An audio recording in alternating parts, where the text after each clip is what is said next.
Okay, people, let's get back into it. Welcome back. This is the Great Ace Attorney 2 Resolve on the Nintendo Switch, the second of the Great Ace Attorney Chronicles game. This is gonna be part 2. We completed episode 1 in one sitting yesterday, so let's get into episode 2, The Memoirs of the Clouded Kokoro. Start playing from the start of this episode.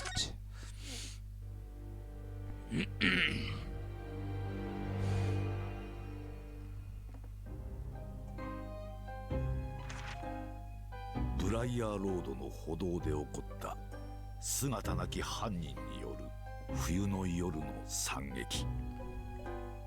背中を刺され倒れた裏若きレディが生死をさまよううちに事件は解決した。 Okay, you can still sort of 窮地 read に陥 the った東 subtitle. 洋人の留学生が我が友人によって救い出されたその晩、ガス灯の刻むほの暗い影の中、再び奇怪な事件が闇を切り裂いた。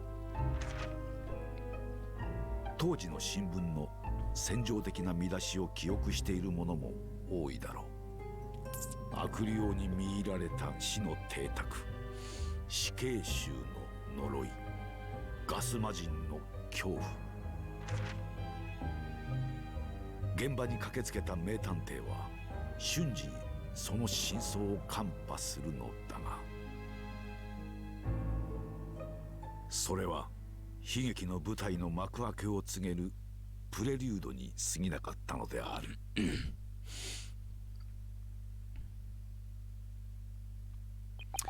My name is Ryunosuke Naruhodo. I'm a fledgling lawyer just starting out on my journey. 6 months ago, I arrived as a visiting student of law, having made the long voyage across the sea from the Empire of Japan to here, London, England. And on the way, in quite extraordinary circumstances, I made the acquaintance of a world-famous detective. Currently, I reside in the attic of the detective's own lodgings, from where I run my legal consultancy of sorts. I've successfully defended a number of clients in Britain's highest court, the Old Bailey, but since a particularly grueling and unforgettable legal battle 4 months ago now, I haven't returned to the courtroom. In truth, I lost my right to return. But that epic trial was just one small part of an epic tale, a tale which was now about to awaken from slumber. Thanks to a letter that arrived this morning from my homeland.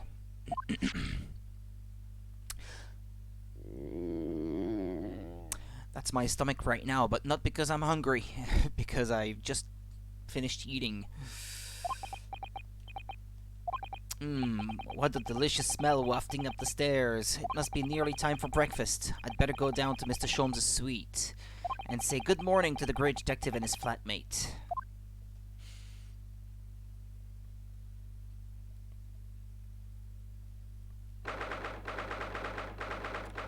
30th of August. Hey, that's almost the today's date, if anything. Today's the 26th. 7:28 a.m. Sholmes' suite. Ah, Runo, good. I was just about to call up to you. The bacon's ready. Good morning, Iris. It smells delicious as usual. Before we eat, though, I have some news. I had a surprise this morning. Shh, not another word, Mr. Naruhodo. This could be just the abstruse thing for my pre-breakfast stagnation repelling mental stimulation, my dear fellow. Morning to you too, Mr. Sholmes. Ah, yes, I see. So that's it. What was that extreme close-up supposed to mean? Whoa! The truth is as clear to me as day. My faculties of observation have revealed it again. What are you talking about? You, Mr. Naruhodo, you have this very morning met with a surprise. Well, is that not the case? Really, my dear fellow, it barely warrants explanation. Firstly, your hair is particularly unkempt, somewhat reminiscent of a bird's nest. Secondly, you have neglected to fasten the third button on your jacket. Clearly, when considered together, these two facts point to you having been flustered this morning. Can I talk now? But of course, though I don't look for admiration, you understand. My hair always looks like this. It's been this way since I first met you. Oh, it has? And the button was ripped off last night, if you remember. By you. Hurley pulled your button off? Ah, yes, I recall the incident now. It was after supper, was it not? As the evening advanced, I picked up my violin and began to play the wailing notes of a haunting tune. But then, to my utter dismay, the third string snapped. Why did it have to happen? Why? Little wonder then that in my vexation I grabbed the first button I saw and ripped it from its proper place. Well, I'd like it back now, please. It's troubling me that I can't fasten my jacket. And it's troubling me that you expect me to know where it is. Somewhere thereabouts on the floor, one presumes. Helpful. What matters at the present time, my dear fellow, is simply whether or not my deduction was unerring. Okay. But Hurley, Bruno said it when he came in, didn't he? I had a surprise this morning.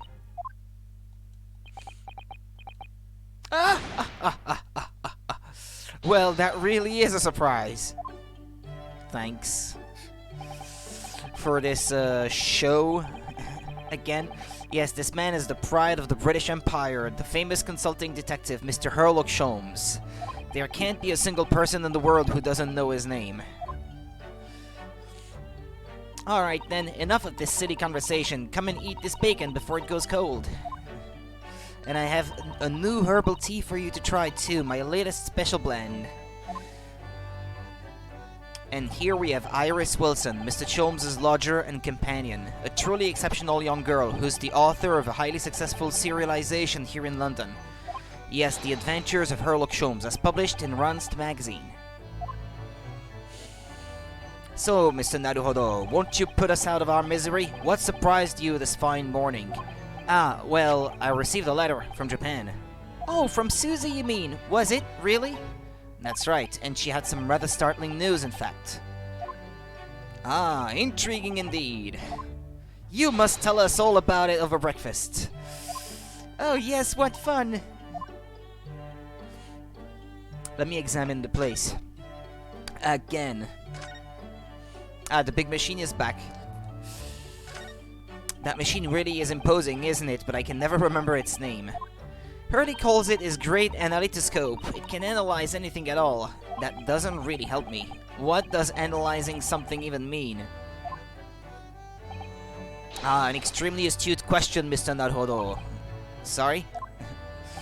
Well, as Iris said, my machine here spits out analysis results of anything with which you care to present it.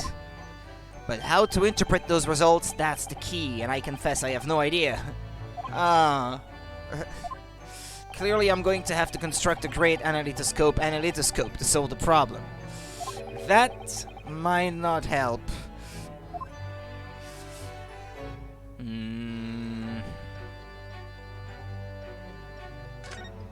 Books, papers, scientific implements. These shelves are stuffed to the gunnels. Miss Susato wouldn't be able to help herself if she were here. She can't stand mess. Susie might not be able to stand mess, but she wouldn't dare to touch those shelves. Oh? Why not? Everything's in intricate balance. Hurley spends ages on it. If you were to touch even one thing, the whole lot would come tumbling down. Ah. Susie noticed it was a very delicate arrangement right from the outset. You make it sound like a meeting of great minds, but the truth is, Mr. Sholmes just needs to tidy up. Ah yes, Mr. Sholmes' faithful musical companion. Wasn't this violin made by somebody famous? Yes, it's a Stradivarius. Though I'm afraid you'd have to save up for 100 years before you could afford one, Runo. But did you buy it for a song, Mr. Sholmes? I found it at a pawnbrokery among the forfeited articles. It clearly said Stradivarius on the label. What? The ignorant broker had no idea of its true value, you see, so I paid a mere 55 shillings for it. Yes, I have something of a turn for shopping. Sherlock Holmes, bargain hunter. But is it really a Stradivarius then? But of course, my dear fellow, it said so on the label. I think perhaps the ignorant broker had something of a turn for selling.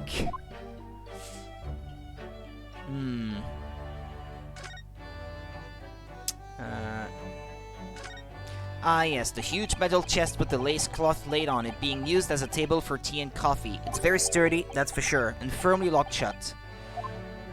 That chest contains my father's detailed records of Hurley's many cases. Yes, so I've been led to believe, though personally I've never actually seen inside. And that's the way it will stay. Those papers are a secret between Daddy and me. If you go opening it uninvited, you might find yourself being bitten. What? Is there a beast inside there or something? When it gets to this time of year, Londoners seem to leave their hearth alight all day long, and I love it. There's something very relaxing about watching the flames flit and dance about. But a fireplace in days of summertime is a waste of space. Really, no use at all. Rather like a great detective in days of no crimes and no criminals, Merly? But consider this. Instead of a fireplace, a frost place. That's my latest idea. An extraordinary hearth from which emanates a cool breeze in the hot summer month. What do you think? I think if you invented such a thing, your name would go down in history. The principle is extremely simple. One must, of course, light a cold fire in the hearth. Yes, of course. Brilliant. The trouble is, none of the fires I build ever burn cold. How it taunts me. So, as you British say, it's a bit of a damn squib. These are different pieces of evidence from cases you've solved, aren't they, Mr. Sholmes? Not quite, Mr. Naruhodo, not quite. These trinkets are a selection from cases I've solved with particular aplomb. They are souvenirs of my success. Memories, Mr. Naruhodo. Memories. Really. So, tell me about the case in which the bust of Napoleon featured. I forget. Memories, he says. Wonderful, Mr. Sholmes, wonderful.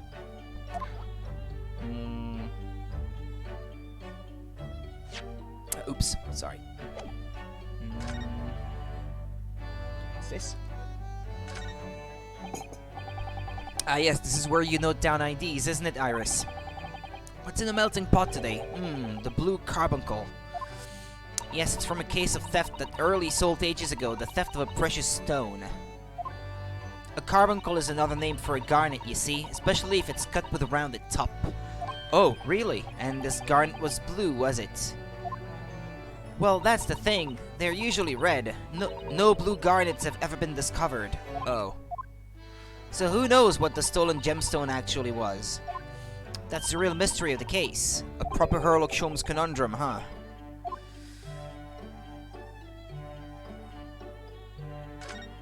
There are so many different bottles up there on that charming little set of white shelves. Oh, do be careful, Runo. You mustn't try the contents of any of those bottles, even if you're hungry. I wouldn't do something stupid like that. I'm not a child, you know. Well, I wish I could say the same for Early. The other day, he polished off a full bottle of one of my alkaloids. He what? He said he was hungry. I'll be extra careful. I look forward to finding out what aroma your tea will have, Iris, every single day. Ah, well, I infuse a different concoction of herbs from the garden every time, so it's never the same twice. When you call it a concoction, it sounds more like a science experiment than something for tea time. Oh yes, that's because different blends can have very different properties. Some calm you down, some make you feel jolly, some give you energy. Today's particular blend is something quite special, so you're really in for a treat. That sounds ominous.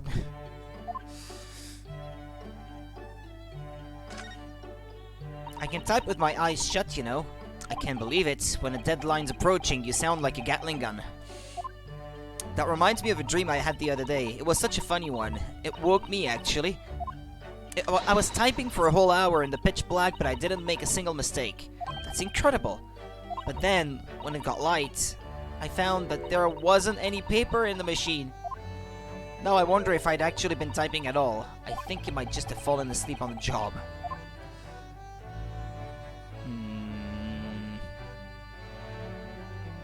Alright, is that it? That was everything?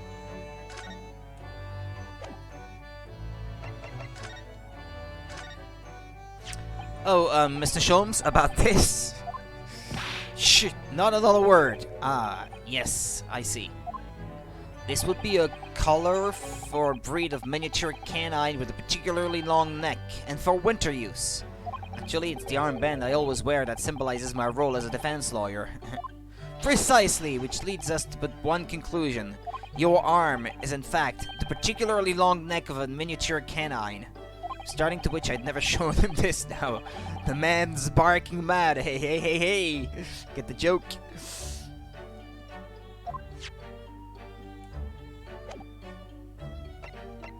Alright, converse then. Converse away! Miss Sasato's letter. This is a letter that arrived from Japan this morning, by international post. Oh, how lovely. Look at Susie's beautiful writing. I wish I could read it. And how is your judicial assistant faring, may I ask? She's very well, thank you. In fact, according to what she's written, she actually appeared as a lawyer at the Japanese Supreme Court and won a case. Ah, really? Oh, isn't she wonderful? A cut above your good self, my dear fellow. I've won cases too, you know. Apparently, Mr. Natsume appeared in the trial as a witness. Natsume. Nope, I don't recall that name. Of course you do. We helped the man. Twice.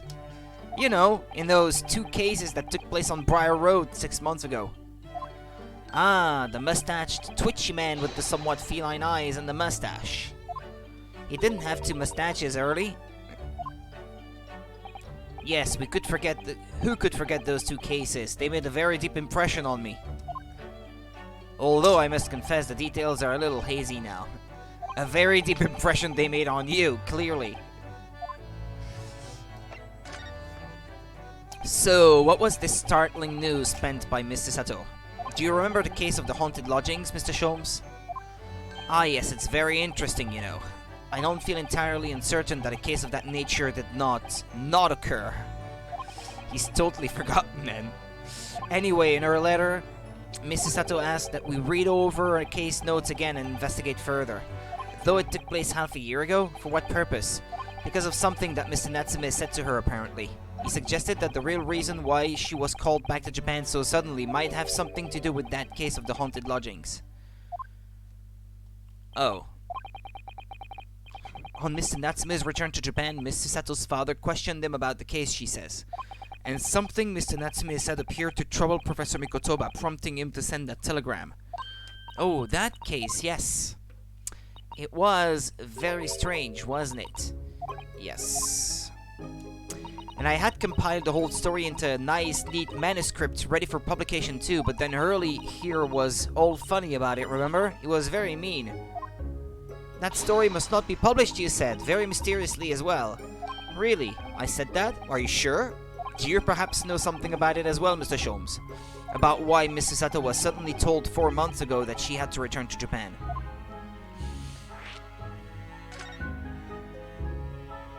It's been 4 months now since we waved Susie off at Dover. It was such a shock, wasn't it? The way she just suddenly announced that she had to go back to Japan. Indeed it was, due to a telegram she received from her homeland, I believe. That's right, telling her to return urgently. Yes, because her father had passed away. No, it just said he was suffering from a high fever, the cause of which was unknown. He's not dead. But according to this letter, that news about her father's fever was just a ruse. A ruse? So Susie's daddy lied to her so that she'd make the voyage back home? Why would he do that? I have to admit, I have absolutely no idea, but she believes it's almost certainly related to the case of the haunted lodgings. Summoning her back to Japan so suddenly like that, I wonder what Mrs. Sato's father is hiding. Hurley, do you know what it's all about? Well, who can say? What? But you said... Please, I have engagements, my dear fellow. My calendar is quite surprisingly full today. And a stringent analysis of the matter would be excessive, I feel, even if I were quite at leisure. So, man the fort in my absence, won't you, Iris? I will, Early, don't worry. See you later.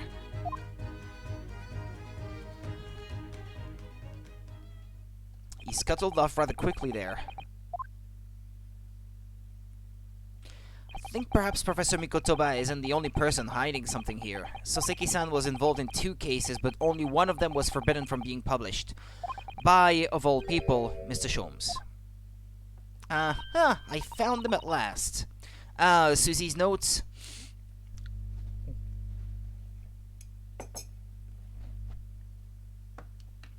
Iris, are they... The notes about the case? That's right, Susie and I compiled them together. The case of the haunted lodgings. Do you want to read them, Bruno? I thought it was the Hound of the Baskervilles or something. No, the one that could not be published. Absolutely, thank you, Iris. I have no idea what secrets could still be hiding in the shadows of this case, but perhaps if I read over the notes again, something might come to light. That's the spirit.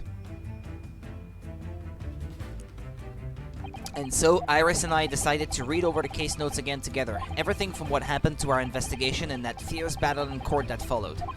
Reliving every detail, I just need to find a clue, and I have all the time in the world. Because, of course, I'm no longer allowed to practice law in the courts of Great Britain.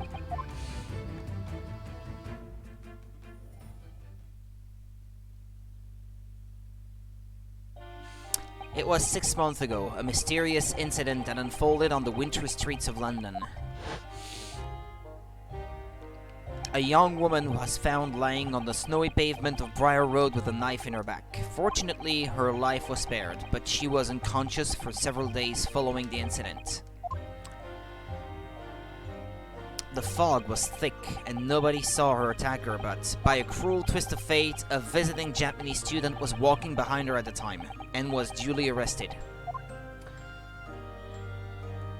That man was Soseki-san, and the man who effected his arrest was Mr. Sholmes. Believing in our compatriot's innocence, Susato-san and I decided to represent Soseki-san in court, and after a grueling trial of many twists and turns, we finally managed to prove his innocence. Joyful, joyous, jubilant jubilation was the man's reaction after the trial, but his jubilant jubilation was short-lived. We received a telegram from Mr. Sholmes the following morning. The victim of the Briar Road stabbing has regained consciousness. Hurry to Barrett's at once. So, Susato-san and I summoned a handsome... A handsome? What's that?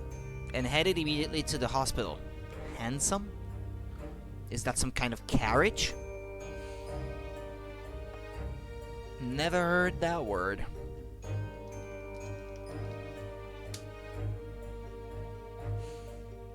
A two-wheeled, horse-drawn cab accommodating two inside with the driver seated behind. Ah, okay.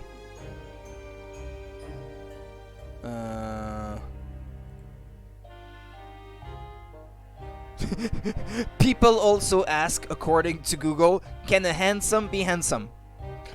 Right. Thanks, Internet. The words handsome, handsome sound the same but have different meanings and spelling. The answer is simple. Handsome, handsome are homophones of the English language. Okay, thank you, Google. How do you translate that to my language?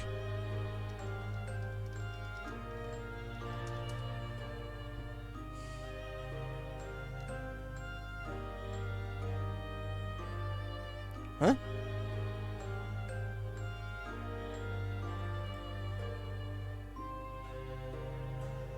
Yeah, fiak. Yeah, okay. Yeah, that's what that means. Yeah, okay then. Yeah, I see exactly what it is now. Alright, head immediately to the hospital.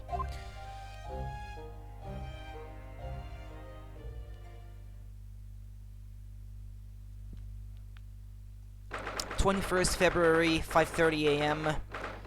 St. Bartholomew's Hospital Recovery Ward. There you are at last. Good morning, Mr. Sholmes. I think not. Oh! You're late. What on earth took you so long? Your telegram only arrived at 5 o'clock, Mr. Sholmes, and it's a 20-minute ride to the hospital. That's right, and it's 5:30 now. I think we made very good time. The time is utterly irrelevant. The fact is, I have been waiting for what has felt like an eternity. Huh. In point of fact, I myself was awoken at 4 this morning by a telegram boy. and feeling it was somewhat unjust that I alone had been roused at such an hour, I sent one to you. Well, thanks for that. Anyway, you're here now, so the victim is over there. She's only just regained consciousness. Ah, the victim of that case. You should introduce yourselves, and I shall observe from here. So that's the lady who was found on the snow-covered pavement with the knife in her back. Her name is... Ah yes, here we are, Miss Green. A rat? Eek, a mouse, Mr. Naruhodo! An enormous mouse! Vermin in the hospital. That doesn't seem best. That doesn't seem the best. But it looks like a very healthy specimen, doesn't it? It's very plump. I'm not sure we can say that's down to the excellence of this facility, if that's what you were thinking. That must be a bag of Miss Green's personal belongings. She would have been brought directly here after she was found stabbed on the pavement, though. This looks like the same ward that Sholmes was in when he took a bullet from in that pawnbrokery. I expect a friend or family member probably brought some things for her. Alright then, let's see what's inside. A change of clothes, no doubt, and... No, Mr. Naruhodo, you must never scrutinize a young maiden's personal belongings.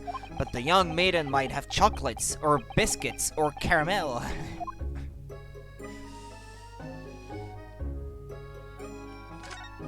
There are lots of bottles in that cabinet, aren't there? Do you think it's safe to keep them like that? Hehe, if you were a patient here, I feel sure you'd take some medicine by mistake when you were half asleep. That is a worry, but at least the cabinet has a lock, even if it's only a flimsy-looking one. Oh, I've no doubt you'd managed to unlock that somehow while you were half asleep as well. There are limits even to what I can do when I'm half asleep, you know, Mr. Sato.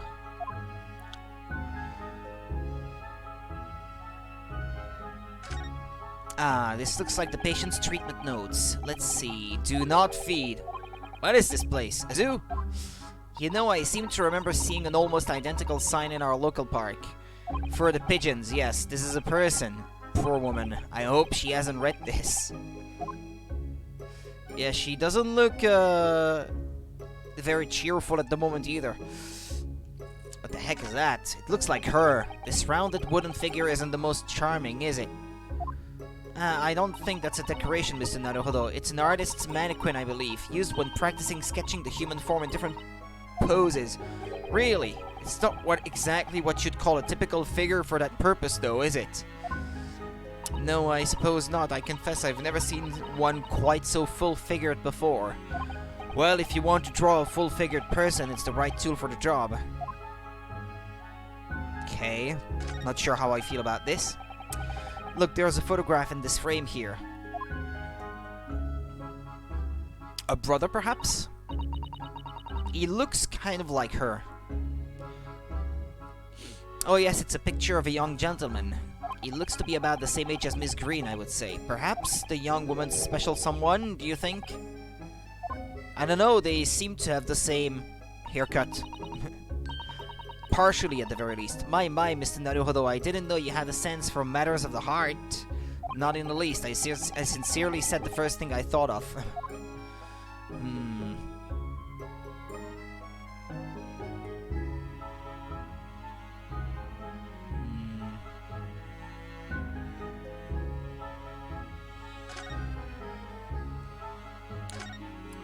Ah, this looks like the treatment notes for whoever is occupying this bed. Let's see. Do not permit to run around the hospital.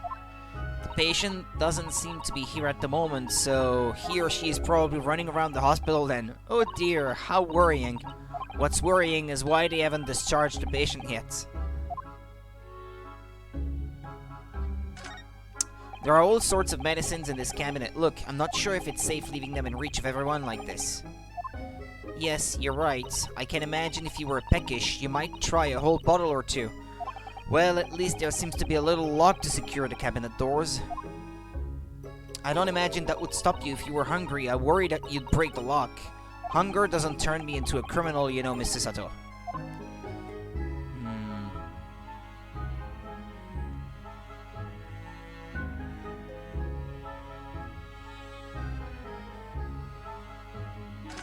Good morning. Hello? I'm, Ryunosuke Naruhodo from the Empire of Japan. Oh no, what, was it your knife that... Are you the man who... No, I'm a lawyer.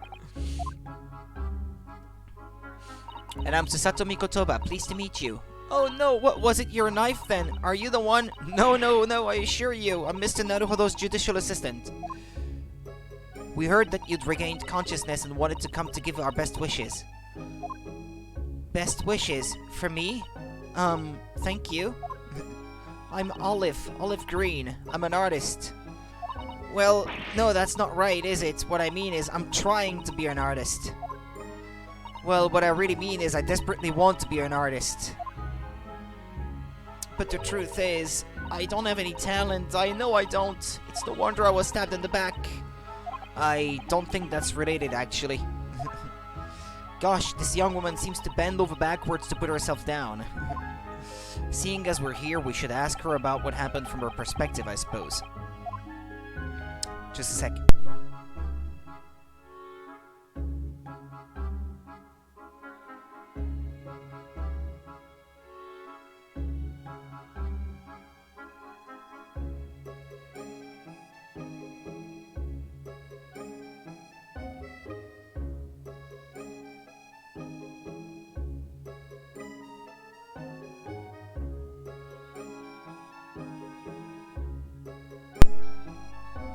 Right, about the incident. To suddenly be struck in the back by a blade as you were walking along the pavement, what a terrible experience you had, Miss Green. It was so cold that day and the fog was so thick, I couldn't see a thing. That was 4 days ago now, I think. Is that right? Yes, that's right. I'm afraid you've been comatose all that time. But the case has been solved, hasn't it? While I've been here in hospital, I mean. Indeed it has, my dear madam. Spectacularly by none other than I, Sherlock Sholmes. Mr. Sholmes, as you well know, it was Mr. Naruhodo's hard work in court that solved the case. Are you yet to hear what happened, Miss Green? Yes, I'm afraid so. A gentleman from the police force is supposed to be coming to fill me in shortly. Oh, I see. Me coming round seems to have made everyone frantically busy. I'm so sorry, I should never have regained consciousness. It was selfish of me. Oh no, we're also relieved that you're on the mend, Miss Green. Really, we are. With that kind of attitude, maybe your surname should be Blue, not Green. So, you're an artist, are you, Miss Green? Oh no, I couldn't possibly claim that. I'm a fledgling artist at best. I mean, I'm a student of art, really. At the Thorndike Academy of Fine Arts. Oh my, an Academy of Fine Arts? Great Britain is such a wonderful country. Tell me, Miss Green, do you live hereabouts? Oh, no, actually, I don't deserve it, but I have a little flat on Brixton Road. I see. How very interesting. Oh no, is it? Brixton is some 10 stops away on the underground from here, and Thorndike Academy is a mere 3-minute walk from Brixton Town Centre. Does that matter, Mr. Sholmes? Perhaps not, but Briar Road is a far less salubrious part of town by comparison, dwelt in by those of inferior means, including the maleficent Mr. Mustache. Inferior means? I suppose Saseki-san does fit the bill. It struck me as somewhat out of the ordinary for a young fine arts student to be walking in such a district. That's all. What's this? She suddenly clammed up. Mr. Sholmes, you should be ashamed of yourself, prying into a young maiden's private affairs. Oh dear me, do forgive me. If you don't mind... Oops, sorry, didn't mean to do that. I'm being discharged shortly, so I need to pack up my things. Oh, yes, of course, we won't keep you. Thank you so much, Miss Green.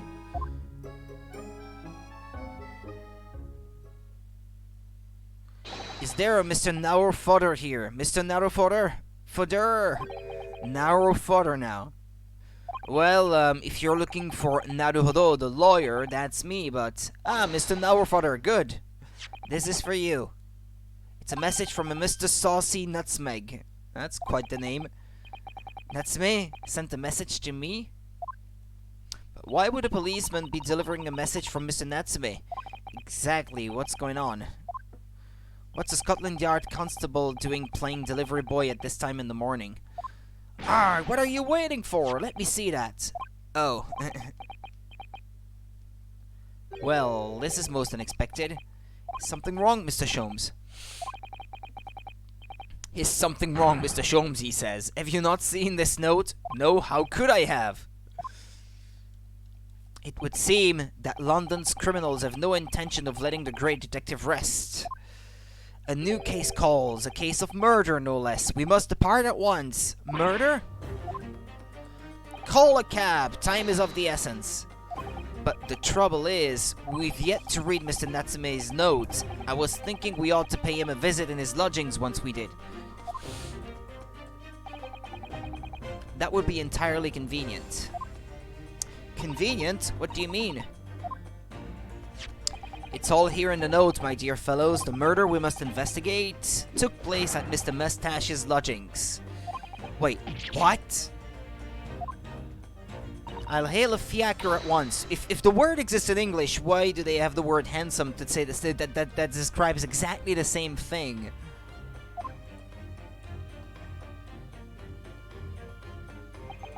It was only yesterday that Sasaki-san was in court and we were dispelling doubts about his innocence, and now, the very next day, there's a murder at the man's own address. He may very well be the unluckiest man alive. Or so it seemed to us at the time, but we were soon to discover it was worse than we thought. Oh, is it the Harlequin-looking guy? Maybe. I know he lived there. It can't be the owner, because we saw him in the last case that would have taken place after this one in the first game. And I suppose it's not his wife, otherwise we would have known. Ah, yeah, this guy. Yeah. Can't remember his name, but anyway. What on earth? Oh my, the gentleman is deceased, without question. He's dead. Locum student, Mr. Naruhodo Esquire. Mr. Natsume. Oh, why? Why is this happening? Why to me? I've only just got out of the court yesterday. I was finally home after 2 days of misery. And then I wake up the next day to this. No early bird should catch a worm like this. Woeful worm without wiggle. I see you're in high spirits again this morning, Mr. Mustache. Arrgh! Not the horrible hair-lock Sholmes. Shoo, shove off. Show yourself the door. I never invited you. Mr. Sholmes came here with us. I'm quite sure I'll be able to help you, Mr. Natsume. I am entirely at your disposal, Mr. Mustache. What can I do for you? Grrr! Here they are, already, the busybodies. Ah, Inspector Gregson, what a pleasant surprise. Pleasant, is it? Gives me heartburn every time I see your face at a crime scene, Sholmes. Ha! I deduce, Inspector, that your heartburn is a result of your excessive consumption of fried food. Good morning, Inspector. This is a crime scene, don't you go touching anything. Or good morning to you too, Sunshine.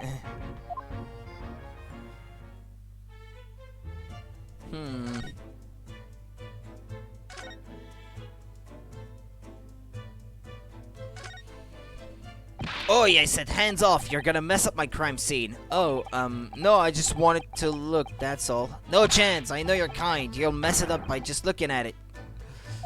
Ah, someone's in a bad mood. Sorry. There's certainly some bad air in here, isn't there? Alright, it sounds like I'd better talk to the inspector first and try to curry some favor.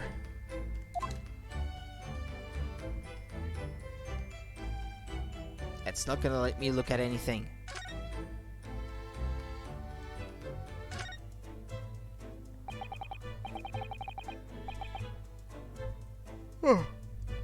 So, Inspector, what was the victim's name? Who was he? Mr. William Shamspeare? He was a lodger here.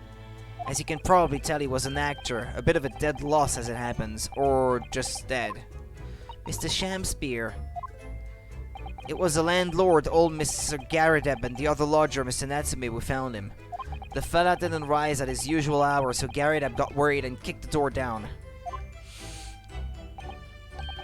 But doesn't Mr. Garadeb have a bad leg? Ah yeah, you're right there. It was that jittery Japanese hunchback over there who actually did the kicking. Really, Soseki-san? The victim was pretty hard up, it seems. Even done some time inside for petty crimes. He had no money, no place to go, and no friends. His only acquaintances were the people in the house. Miserable life and a miserable end to it. So what exactly is Mr. Natsume still doing here? He's not involved in the investigation, so shouldn't you have sent him away from the crime scene?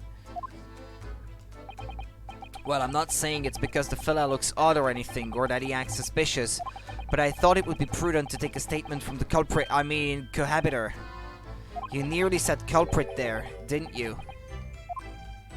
Oh dear, Mr. Natsume appears to be under suspicion again.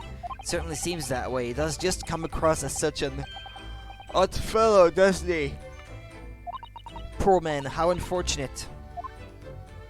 Anyway, I can't say much until the coroner gets here. But I don't think the fella's been a goner that long. The body's still warm. Even if the inspector would allow it, I don't think I could bring myself to touch a dead body.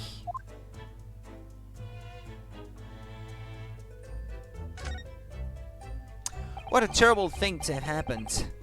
It's only been 3 days since I was arrested for the incident on the pavement outside. And then, having finally regained my freedom, it starts happening all over again. Endless existence of excruciating experiences. So the victim lived here on the ground floor and your room is just 1 story up, isn't it? Yes, that's right. In a way, we were neighbors, I suppose. So, did you know the victim? Were you friends?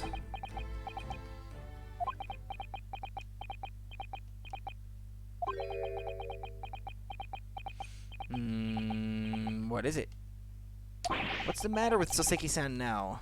It was an innocent enough question, wasn't it? Why does he seem so shaken by it? Well, I suppose he wasn't a complete stranger. But did he ever invite me to his room? Never. On my honor, I swear it. What an extreme reaction. You're probably wishing you'd never asked now, aren't you, Mr. Naruhodo? When we found him here, I felt wretched, which is why I sent word asking you to come. Through that inspector over there.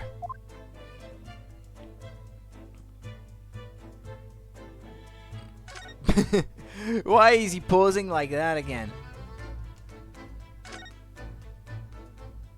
Mr. Sholmes, what are you doing? You need only observe to know it, my dear fellow. Investigating, naturally. There's nothing natural about that pose. Mr. Sholmes, have you made some miraculous discovery? Patience, my dear madam, patience. We've not been here in this room 5 minutes. So far, all I've managed to deduce is what actually happened.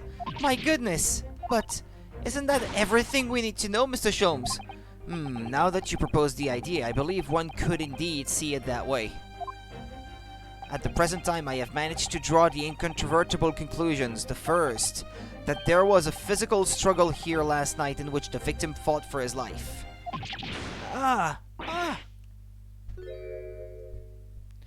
Mr. Natsume was wrong. It's something that Mr. Sholmes said significant somehow. No, don't mind me. Forget I was here. And my second conclusion is that there was a poison lingering in the air here last night that passed the victim's lips. Nonsense!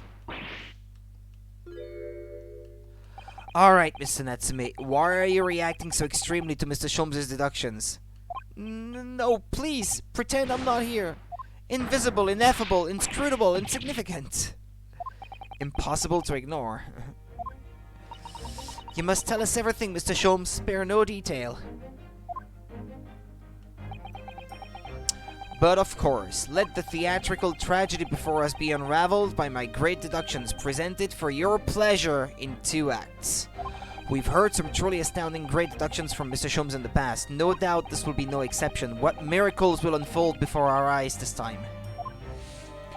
So, my dear fellows, for your delight and wonder, let the curtain rise. For Sherlock Sholmes's Logic and Reasoning Spectacular, Act 1. The Great Deduction. The game is afoot. Cause of death.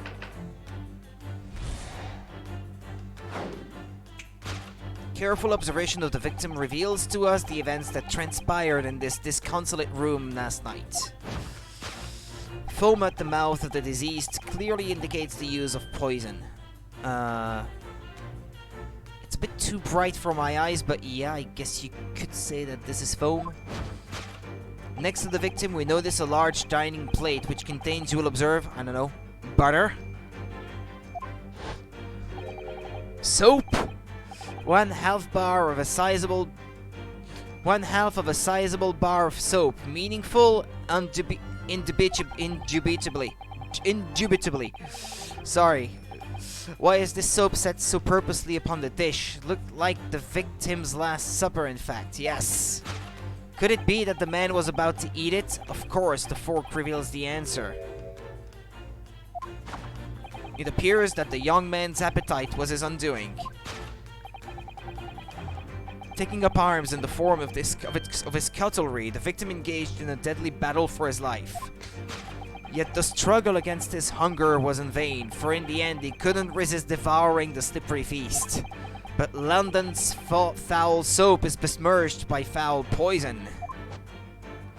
Yes, the victim's life was claimed by poison that tainted the contents of the plate.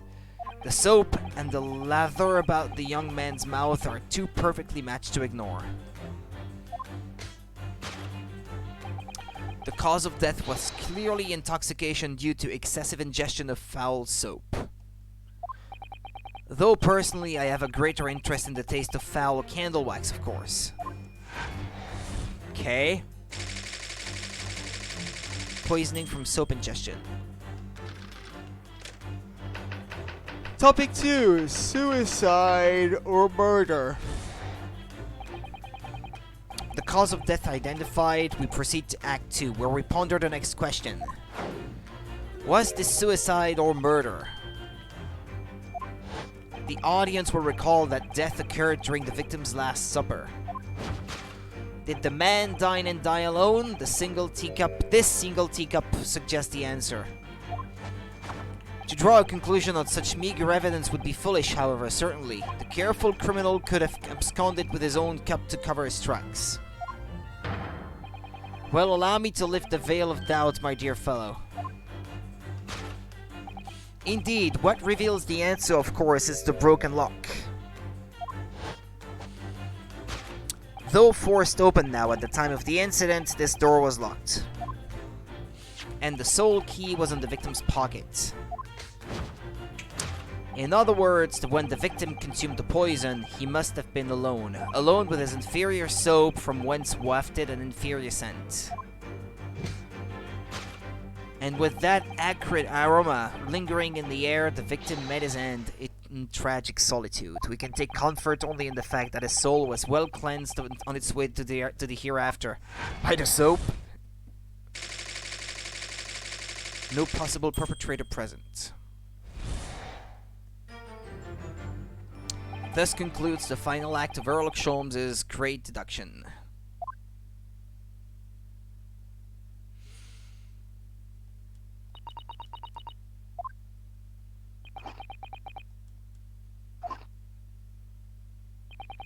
There's just one thing, Mr. Sholmes. You are disposed to identifying just one thing, aren't you, Mr. Naruhodo? Pray, what concerns you? Well, no matter how hungry he was, do you really think the man would have eaten soap? It is quite apparent that this man had barely a penny to his name. It is a curious thing, but to one so destitute, soap can suddenly appear quite irresistibly appetizing. How extraordinary!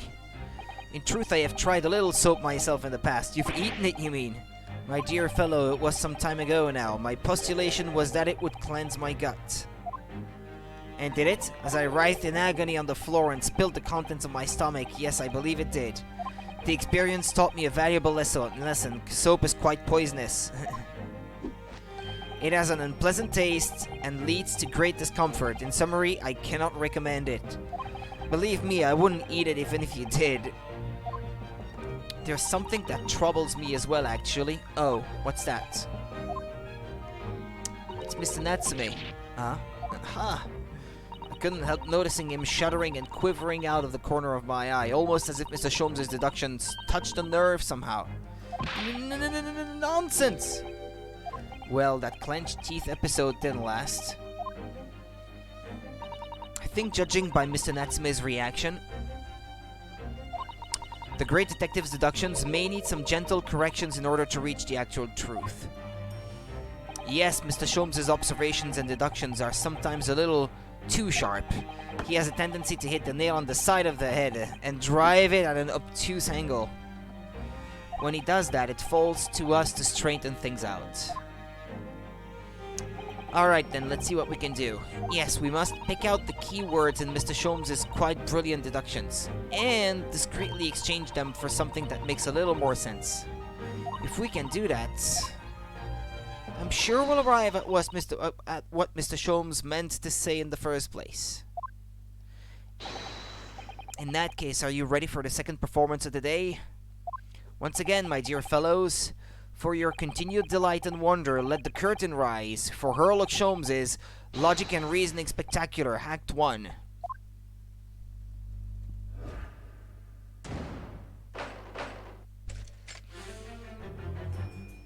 Course correction. Poisoning from soap ingestion. Careful observation of the victim reveals to us the events that transpired in this disconsolate room last night. Foam at the mouth of the deceased clearly indicates the use of poison. Next to the victim, we notice a large dining plate which contains, you'll observe, 1/2 of a sizable bar of soap. Meaningful? Indubitably. Why is this soap set so purposely upon the dish like the victim's last supper? In fact, yes. Could it be that the man was about to eat it? Of course, the fork reveals the answer. Well, you can't deny that the fork implies the man was eating something or about to eat something. Yes, that's true. If I were to decide to eat some soap, I should prefer to use a fork than to attempt it with chopsticks. And of course, only 1/2 of the bar of soap is left on the plate. But might there not be some other explanation, something material that proves whether or not the man really ate some soap?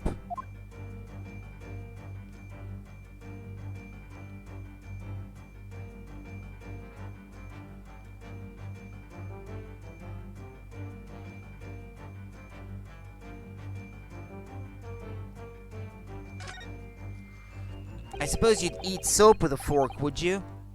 I don't think it's a question of which implement you'd use. You shouldn't eat soap, full stop. But then why? Why does the man have a fork in his hand? Oh dear, I understand your frustration, Mr. Naruhodo, but please don't take it out on me. The point is, if we decide the man used this fork to eat the soap, we wouldn't be changing Mr. Sholmes' deduction. So we really ought to consider some other clues.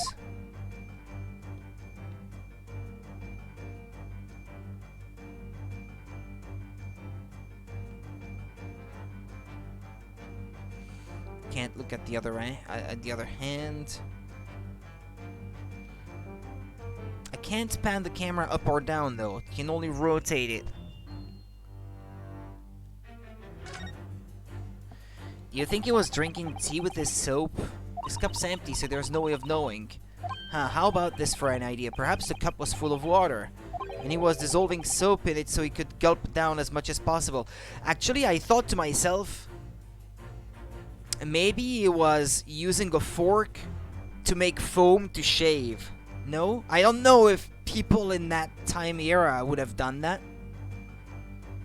But, if he didn't have we call that a badger in French, because, well, the equivalent word for badger, because those things that you use to make foam with that you use to apply foam to your face or stuff like that to shave, is traditionally made with badger hair.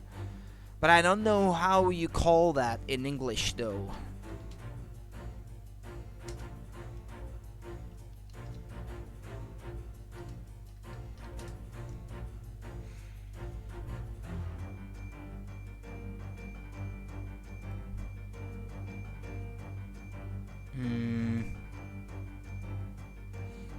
I could just call it a brush, I guess, in English, no?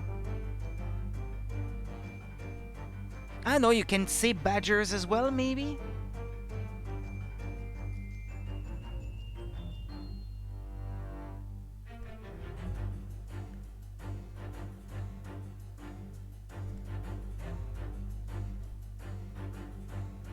Or shaving brush, I don't know. Well, anyway. Let's move on.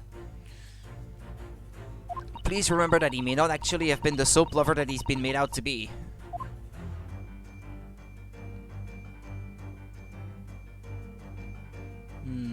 But I don't see anything. Ah, but the other piece of soap is down there, it looks like. I hadn't seen it at first. Look, there's more soap on the floor here. Mr. Shakespeare must really have loved the stuff.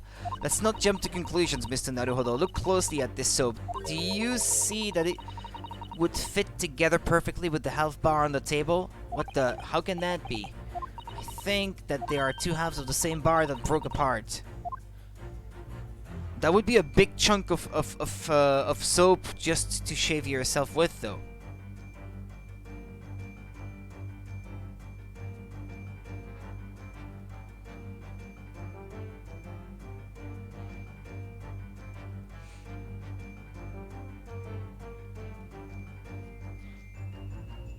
Well, he cut the bar of soap with the fork, probably, no?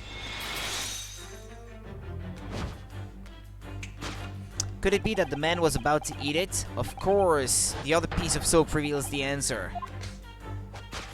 It being the other half of the soap on the table. In short, the victim was not eating soap at all.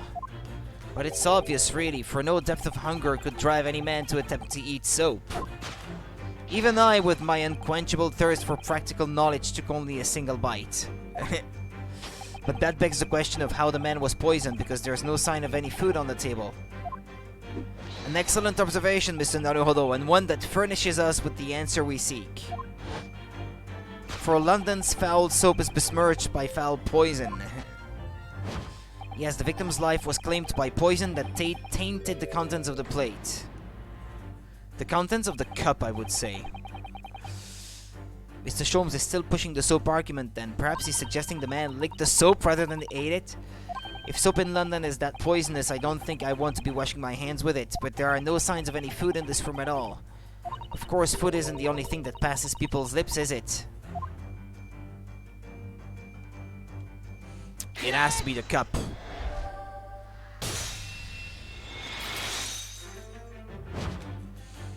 Yes, the victim's life was claimed by poison that tainted the teacup. Indeed, cups have been the vessel of choice for practicing poisoners over the centuries. And it would appear that this victim drank every last drop. There's no sign of food anywhere in the room. Which leads us to the immutable conclusion. The cause of death was clearly intoxication due to the ingestion of poison contained in this teacup. Poison in the tea. Solved.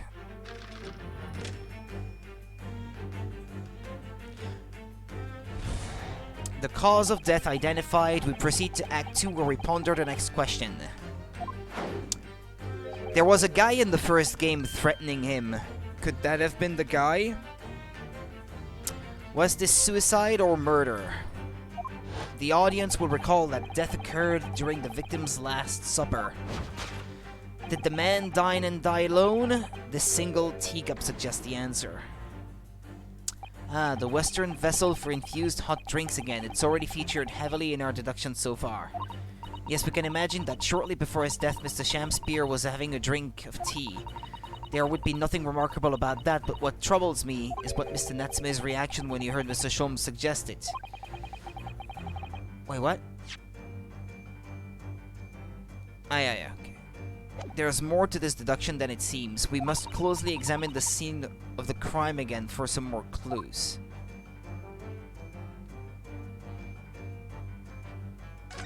He's holding another teacup. It's another Western vessel for infused. It's a teacup, and it too is empty.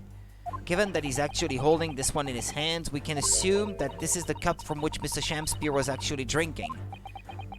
But if that's the case, this changes everything. Everything we've deduced up to now is turned on its head. I have a bad feeling about this. I almost don't want to say it. Yes, I know exactly how you feel.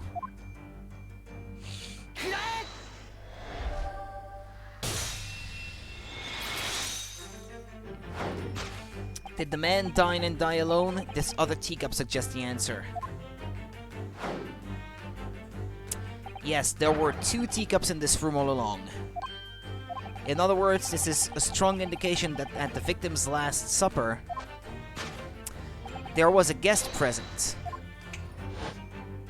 At the very least, we can say now with certainty that somebody else was here in this room last night taking tea with the victim. What are you talking about? Utterly, unbelievably, unjustly unreasonable.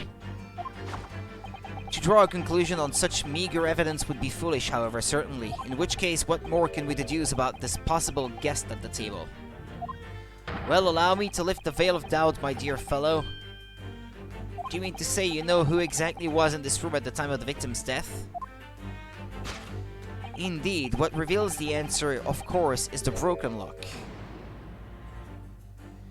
I'm not sure I like where this deduction is going now. I'm afraid it's too late to go back to the halcyon days of eating too much soap. But the identity of the guest who wasn't here last night when the victim passed away is something I have a very bad feeling about. Well, you can try to ignore your feelings, but we cannot ignore the truth, Mr. Naruhodo. No, I suppose not. Time to look around again.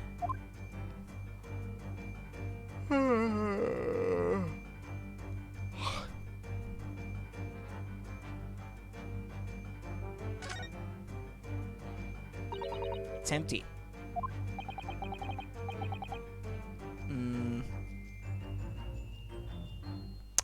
Empty of liquid, but full of air. That makes you think, doesn't it? It makes me think that you're full of hot air. We should be thinking about who else was in the room at the time. Bother. Sasada-san's quip in response was cleverer than my original riddle.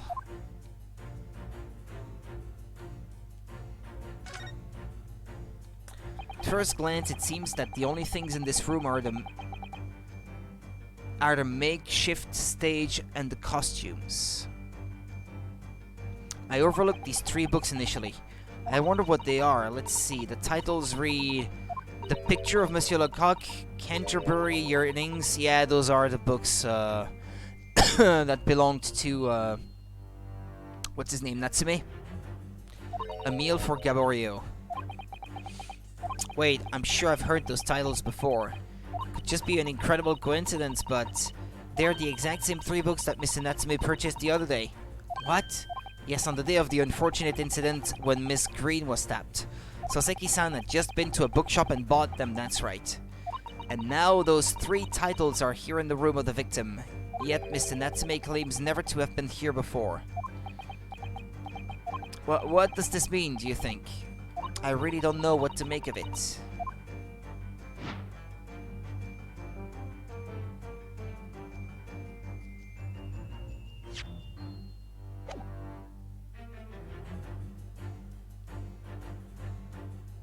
Glasses.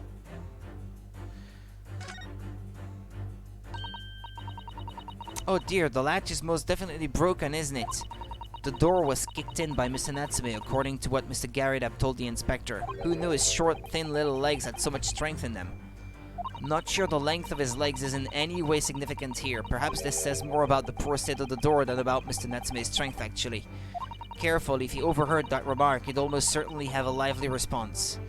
I don't know, can this broken lock really tell us anything about who was here? A candle? candle? Even Mr. Shamspear didn't eat candles, it seems. We've already established that he didn't eat soap either. Do you think perhaps the guest brought this candle here last night? Even if he or she did, does it reveal anything about the guest's identity? Good point. There goes my idea. Snuffed out like that candle will be. If you sigh so deeply, Mr. Naruhodo, you're in danger of blowing out the flame.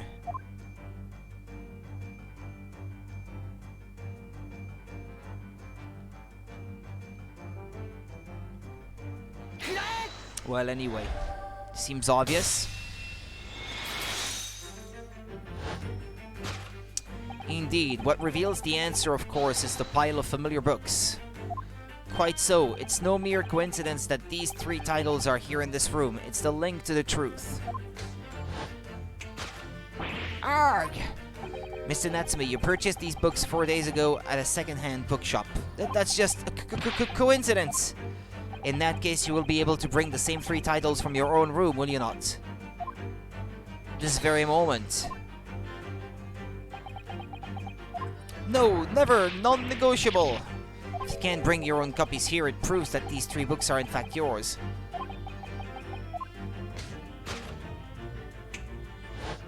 Having purchased the books 4 days ago and returned to your lodgings, you were arrested the very next day. So you could conceivably have brought the books here on that evening, but you never mentioned that. In other words, you can only have brought these 3 books here to the victim's room.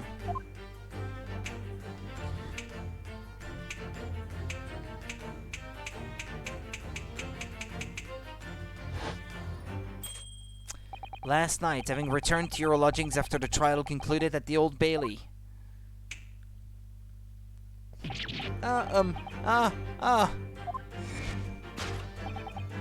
In short, there is only one possible conclusion. The victim died here in this room last night as a result of poisoning. And that same night, the victim had a visitor. And that visitor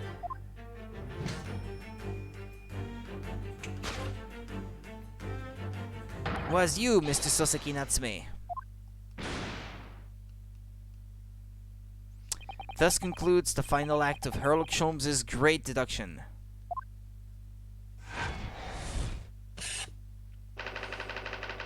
Soseki Natsume at the scene.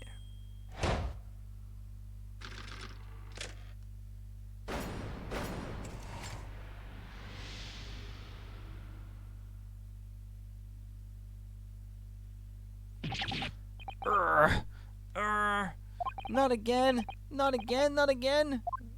Not again! Well then, Mr. Natsume. It would appear you're gonna have to accompany me down to the yard. But wait! Hold your horses! Yes. Door, key, locked, entry, exit, entirely impossible. He's so flustered, he's being even stranger than normal. What, you think that's an alibi? You could have just made a copy.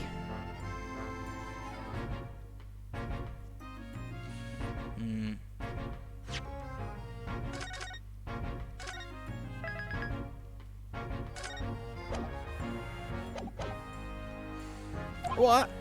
You live in the same building after all. You'd have had plenty of opportunity, I'm sure. But... Misery me! Sorry, sir. You'll get your chance to give your side of the story later. The facts speak for themselves, Mr. Mustache.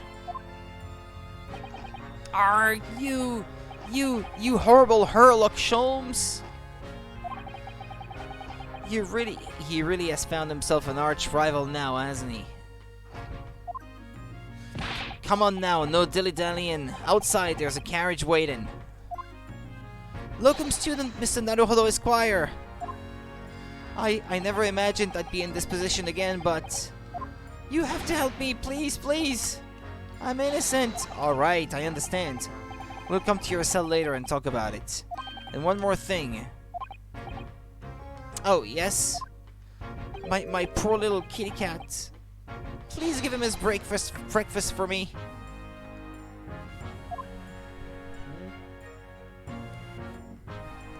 Never mind. And so, His evil curse still apparently unbroken, Soseki-san found himself once again the prime suspect in a case of murder. Thanks to the incriminating deduction of the great detective. My dear fellow, that honor belongs to you.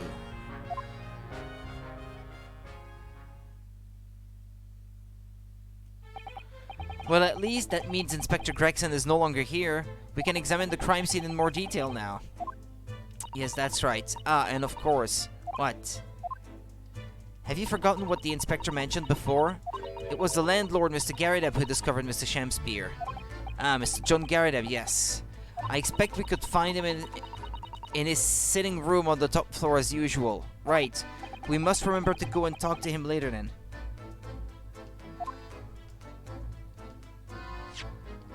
Okay, let me save. Okay, give me a minute now. I need a pee break.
Okay, I'm back.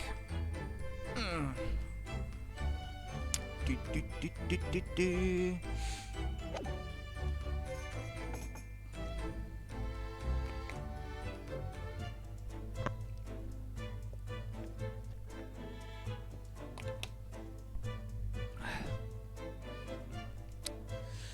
So...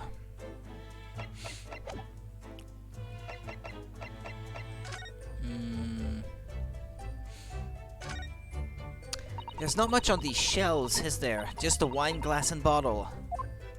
And both of them are cracked. Yes, not much use, are they? What's the matter? Oh, I was just reminded of the Reaper, that's all. Prosecutor Lord Van Zeeks? Yes, he's so reckless with his wine glasses. I was thinking it's a waste and that he should donate some to the needy. You can suggest it next time we meet. See how that works. Look at these extravagant, bright costumes. Somehow they look out of place in this room with its grim, shady goings-on. This one looks like a king's attire. A king. I've always dreamt of being a king. Oh, I think it'd be more suited to a feudal lord, a daimyo or such like. With a chonmage, is that how you say it? Chonmage top knot. Every Japanese man wishes he had a chonmage. Oh, you look wonderful with one, and you already have the sword. Can you imagine what would happen if I walked around the streets of London with a chonmage and a sword?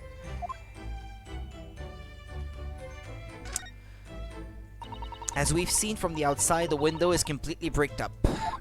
A vestige of the former window tax that Britons had to pay. What strange things they used to tax in Great Britain. I mean, making people pay for the number of windows they had in a property, it's extraordinary. It's heartbreaking to think of the poor having to block up their windows just to avoid an unaffordable tax. Oh, what is it, Mrs. Sato? If you look closely, a number of the bricks are loose, and now that she mentions it, yeah.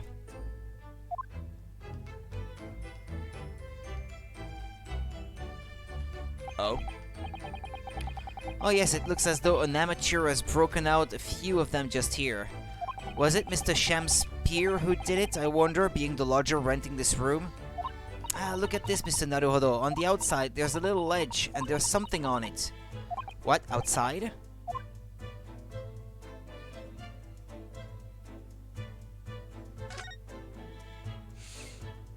Ugh, it's so cold outside. You can feel it through this gap.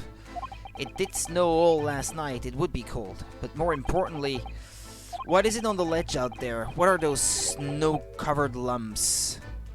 It's more bars of soap.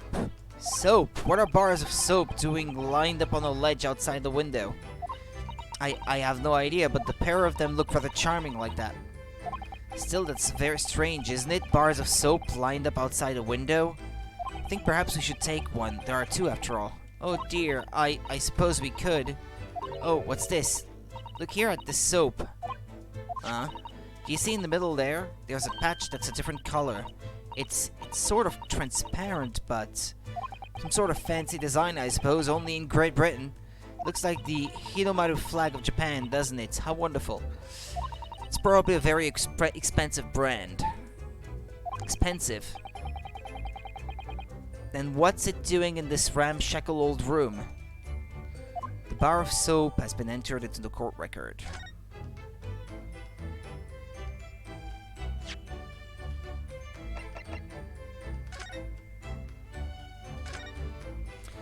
This part is a different color. It's an exquisite design, isn't it? Trust the British to turn a boring bar of soap into something special. Quite like it. It reminds me of the Hinomaru design of the Japanese flag. I expect this is rather expensive soap. That doesn't seem likely, given who it belongs to.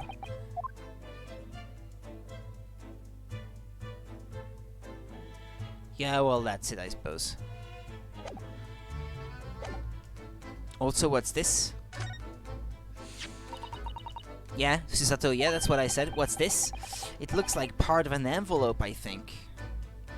Yes, I think you may be right. Perhaps it was torn off when the letter was opened? Is that significant? Well, it's a little out of place, perhaps, when you look around the room. There's no sign of a letter or the rest of the envelope, in fact, is there? Ah, she's right. And yet, here we have the torn off end of an envelope. It just strikes me as unusual. I agree. We'd better take this just in case.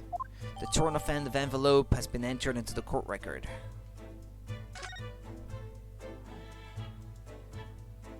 And here we have another disproportionately large mesh machine. This looks like a meter of some kind. It's a gas meter? Yeah, gas meter. It seems that in this district, residents pay for gas as they use it with coins. I see. Yes, now you've pointed it out. I can see that there's a slot just here that looks like it would take a coin. So you mean if you put a coin in there? That's right. That would buy you about 2 hours of gas for lights and heating. So if you were a poor person with no money, you'd have to sleep in the freezing cold? Yes, or if you were a scatterbrained with no change because you forgot to exchange your money at the bank. Thank goodness there's no meter in our office.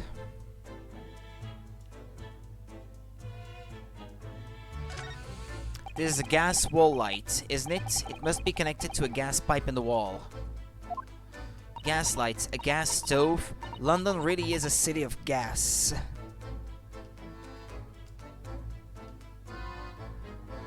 Sorry. But now that I think about it, Mr. and Mrs. Garrett had an open fire on the top floor, didn't they? Oh yes, you're right. I don't recall seeing a gas stove up there. Well, I much prefer a real fire anyway. It's so much cozier.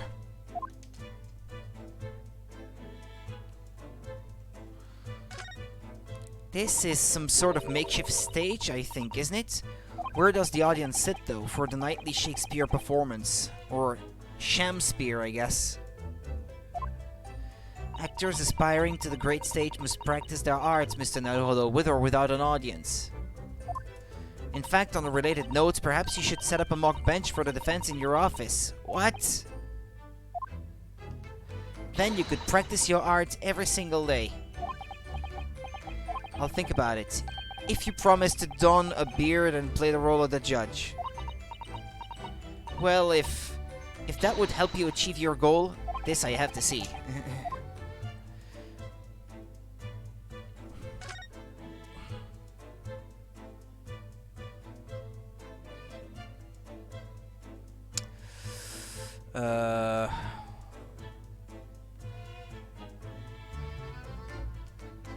Okay, have we had a look at everything except the victim? Ah, one of the teacups that Mr. Shamspear and his guest drank from last night. But don't go drinking from them, Mr. Naruhodo. There's bitter poison inside. I'm not planning on drinking any, don't worry. Anyway, the cups are both empty. That's true. So one was Mr. Shamspear's, and the other must be the cup that Mr. Natsume was drinking from. But Soseki-san wasn't poisoned, of course. Perhaps we should take these so we can examine them in more detail later. The pair of teacups has been entered into the court record. Oh, that's it? We're done? Looks like you're having a good snoop around, eh? Inspector Gregson, back so soon? After I threw that little Japanese fella in the clink, I went and reported this to the investigation division. In 5 minutes' time, this place will be cordoned off by the yard. Oh, I see. Well, we'd better be leaving then. Poor Mr. Natsume must be feeling very low being back in the cell again so soon. I'm sure we should probably go... Wait, what? He's not dead? The heck? We should probably go and... What's wrong, Mr. Naruhodo? Yeah!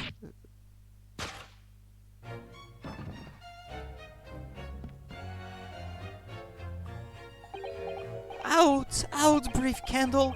Life is but a walking shadow, a poor player that struts and frets his hour upon the stage, and then is heard no more. Now, how soundeth the next part? It is a tale told by an idiot full of sound and fury, signifying nothing. Indeed, oh happy day! What? He died again? What? Walking Dead! The heck? The fella isn't dead at all? What was that nonsense he was saying, though? I think, yes, it was from William Shakespeare's Macbeth. A soliloquy from Act 5, Scene 5. I'm not familiar with Shakespeare's works, I'm afraid. Not really, anyway. Romeo and Juliet, maybe? A little. But that's about it. Shakespeare.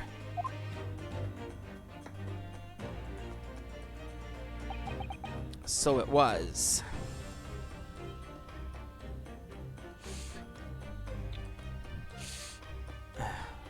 Hold on.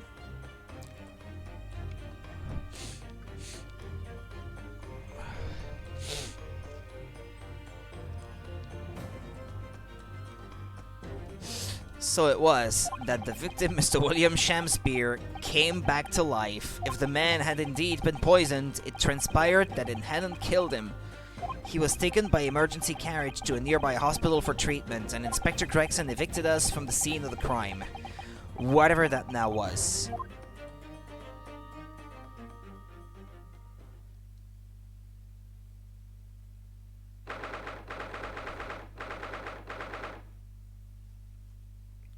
February, Briar Road. There's the guy I was talking about earlier, the one in yellow. Whatever do you think will happen now? Good question. What a strange situation for Mr. Natsume. Arrested for murder, but then the victim comes back to life. I think perhaps the victim was never dead in the first place. It seems very likely that Mr. Shamspear... I heard voices but in the background, but that's in the game. It seems very likely that Mr. Shamspear did consume poison as we deduced, but was it an accident, attempted suicide, or attempted murder? Until the truth can be established, I imagine the police will keep Mr. Natsume in custody. I suppose so. Let's hope it doesn't come to anything more than a night in the cells. Oh, what's this? What's that man doing over there? He looks like he's trying to see into Soseki-san's lodgings. Is something wrong, Mr. Naruhodo? Excuse me, could we have a word? Ah!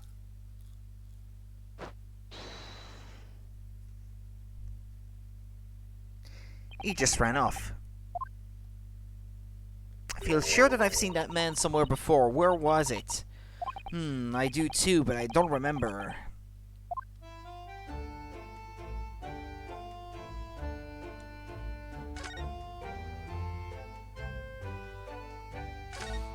With the exception of the top floor where Mr. and Mrs. Garrett live, all the windows are bricked up. Yes, that's because of an old window tax that was charged on the number of windows a property had. In order to pay less tax, the poorer members of society filled in many of their windows, but the tax has since been abolished, hasn't it? So the windows could all be opened up again, surely. Unfortunately, it would appear that the residents of this district can't afford to pay to have the work done. Yes, that is a sad state of affair.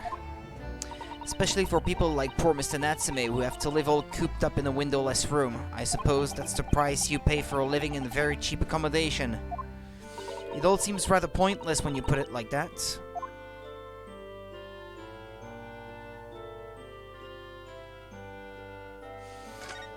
The Garrett household and Mr. Natsume's lodgings are in a prominent position there on the corner. Sometimes when I look at the building, I can't help feeling that it's a bit of a slant. It's what? At a bit of a slant, yeah. It does rather look as though it would collapse in even the smallest earthquake, doesn't it? And isn't it supposed to be haunted as well? I think I might have a hunch as to why Soseki-san has such a hunched back.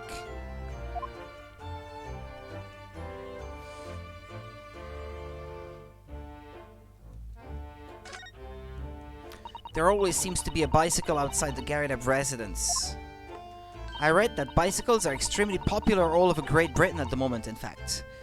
That one seems very warped though, especially the front wheel. Is that to make it more of a challenge to ride, do you think? No, I'm afraid that may be a result of the rider's incompetence. For the front wheel to be so badly warped, I'm afraid the rider may have been similarly afflicted.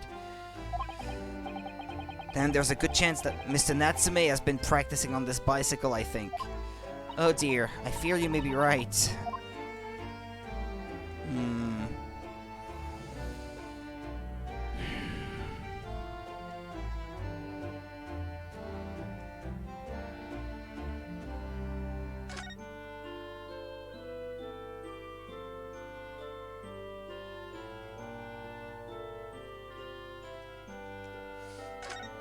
Why has somebody built the snowman on some sort of pedestal, do you think? That's not a pedestal, Mr. Naruhodo, that's part of the snowman's body. Really? But it already has a perfectly good body. Well, it's true that British snowmen are usually made with 2 balls of snow. Perhaps this is a foreigner. And now we're looking at him as if he's strange. Poor man, I know how he feels. If anything, it's Japanese and British 2-ball snowmen that are the strange ones, isn't it? After all, real people do have 3 sections, head, torso, and legs. Do you ever think that perhaps you think about things too much?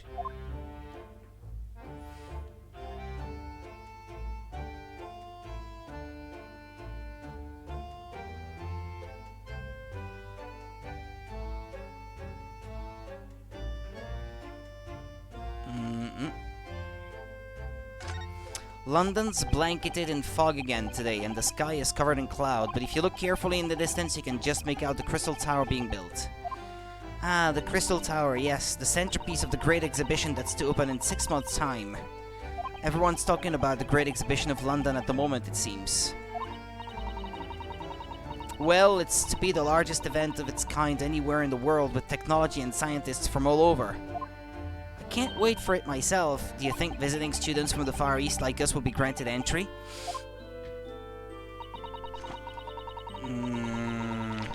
The last great exhibition that was held in London had more than 6 million visitors, it seems, and this time the British are determined to make it an even bigger success, to outdo the Paris exposition.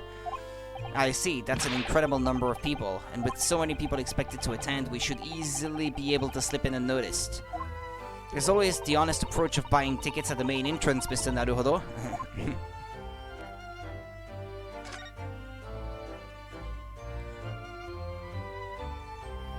Okay, I think that's everything for now.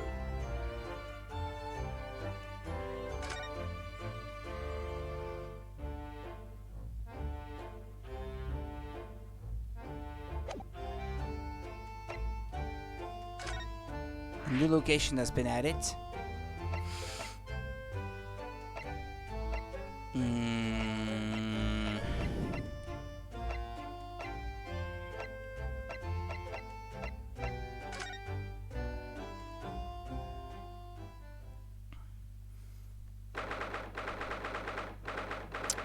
21st February, the Garrideb's room. Here we are again, the eccentric landlord's eccentric top floor abode. We're here because Mr. Garrideb's the one who discovered the incident this morning, don't forget. Ah, you chaps, eh? Yes, good morning. Yes, good morning, sir. Thank you for your cooperation in court yesterday. It was quite a trial, as much for Mr. Garrideb as anyone, really. Came straight back here after all that business at the Bailey yesterday. Didn't expect to wake up to more bally nonsense this morning. I wonder if you wouldn't mind telling us exactly what happened, Mr. Garrideb. Yes, I suppose you'd like to know all about that dead loss of an actor chap in the ground floor room. Those were exactly Inspector Gregson's words, weren't they?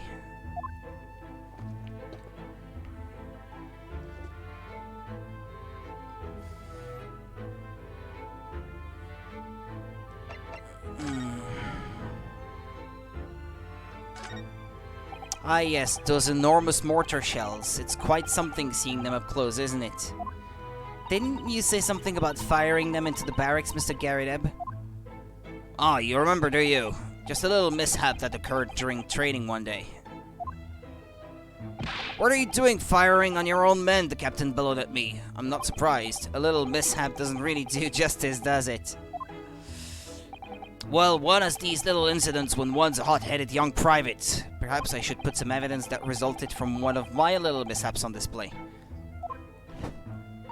Oh, does the great lawyer, like the great detective, want to exhibit some trophies of his finest moments? That's your military uniform, isn't it, Mr. Garrideb? Well, ceremonial garb, yes. Been hanging on the wall ever since my retirement bash. Not in active service now, you know. Doesn't mean much to me anymore. You could have the old thing if you wanted it. Well, it might suit Lord Van Zeeks, perhaps. An overly ostentatious outfit like this could be just what he needs. Very tactful, Mr. Susato. Very tactful indeed.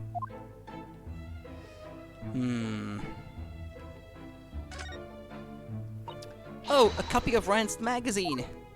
The Adventures of Sherlock Holmes is being read all over London. Isn't it wonderful? Naturally, one asks oneself if such a singular detective could really exist. But having met the chap, it's undeniable. He is most certainly singular.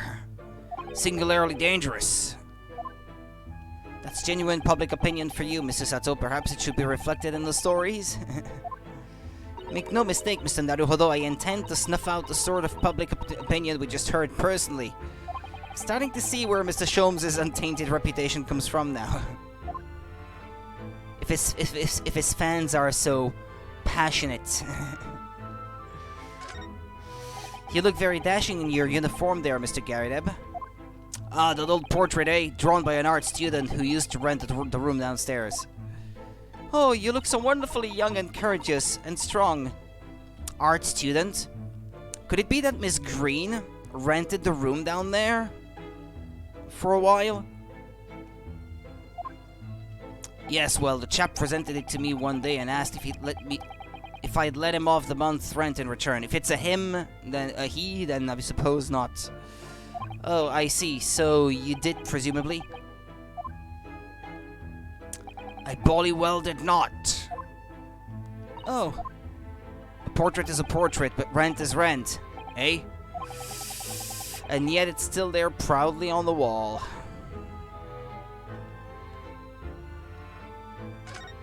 Good to see Mr. Garrideb's Medal of Honor is still proudly displayed on the wall. The inscription reads, for distinguished participation, if you remember. Yes, I remember, because I remember thinking even I might stand a chance of picking up honors like that. Wouldn't know it to look at me now, perhaps, but I had my devil-may-care days, you know. Devil-may-care? What did you get up to? Well, all in the past now, of course, and best left there. Guess not. I want to know now. We know what that screen is hiding now. The aftermath of the fiery altercation the other day. Don't suppose I'll be able to clear that mess up for some time now. Oh dear, this must be a very difficult situation for you. I'll say, people talk about twists of fate and whatnot. But this is a twist and a half. A rotten show all around. He's clearly struggling with everything that's happened.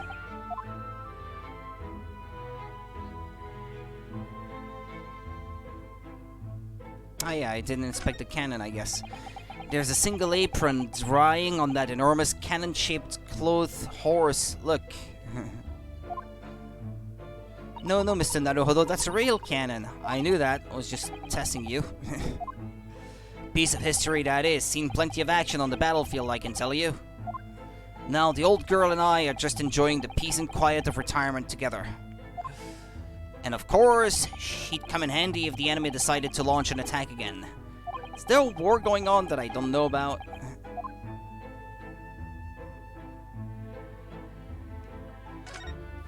That's an impressive collection of cakes on that fancy silver cake stand there. Feel sure that it was full of cakes when we first investigated in here as well. Yes, quite right. Haven't touched it since. Haven't done much at all really since it all happened. Time's rather stood still for me, you know. Oh, time has stood still? Now that's an interesting phrase.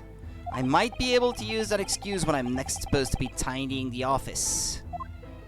You could just tidy up, Mr. Naruhodo.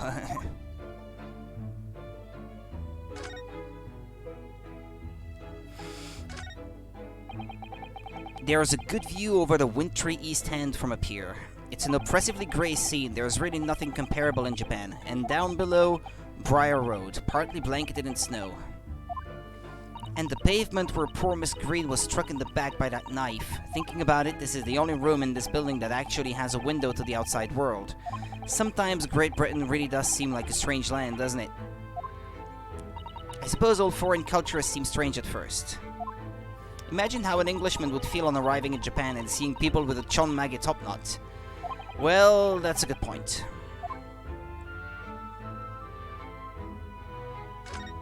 These shelves look like they've been completely torn apart by a wild beast. Reminds me of the Battle of May 1, don't you know? Ah, the experiences of a seasoned veteran. Enemy had us surrounded on all sides. We really thought we were done for, the whole Bali company. We were taking a real pounding from their cannons, so all we could do was run for our lives. Oh, I thought that story was going in a different direction, actually. Well, the whole experience taught me one thing, I can tell you. When you're done for, you're really done for. That's not what a lawyer who often finds himself on the fire wants to hear.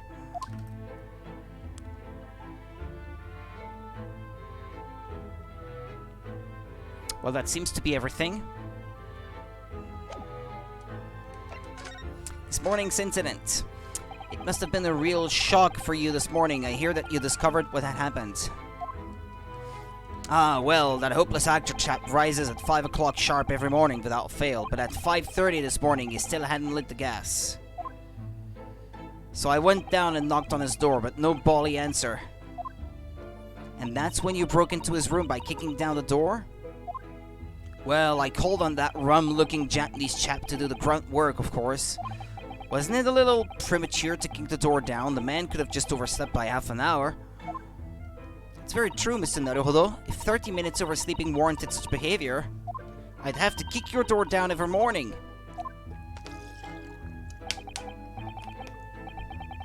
Well, you know, better to be safe than sorry and all that.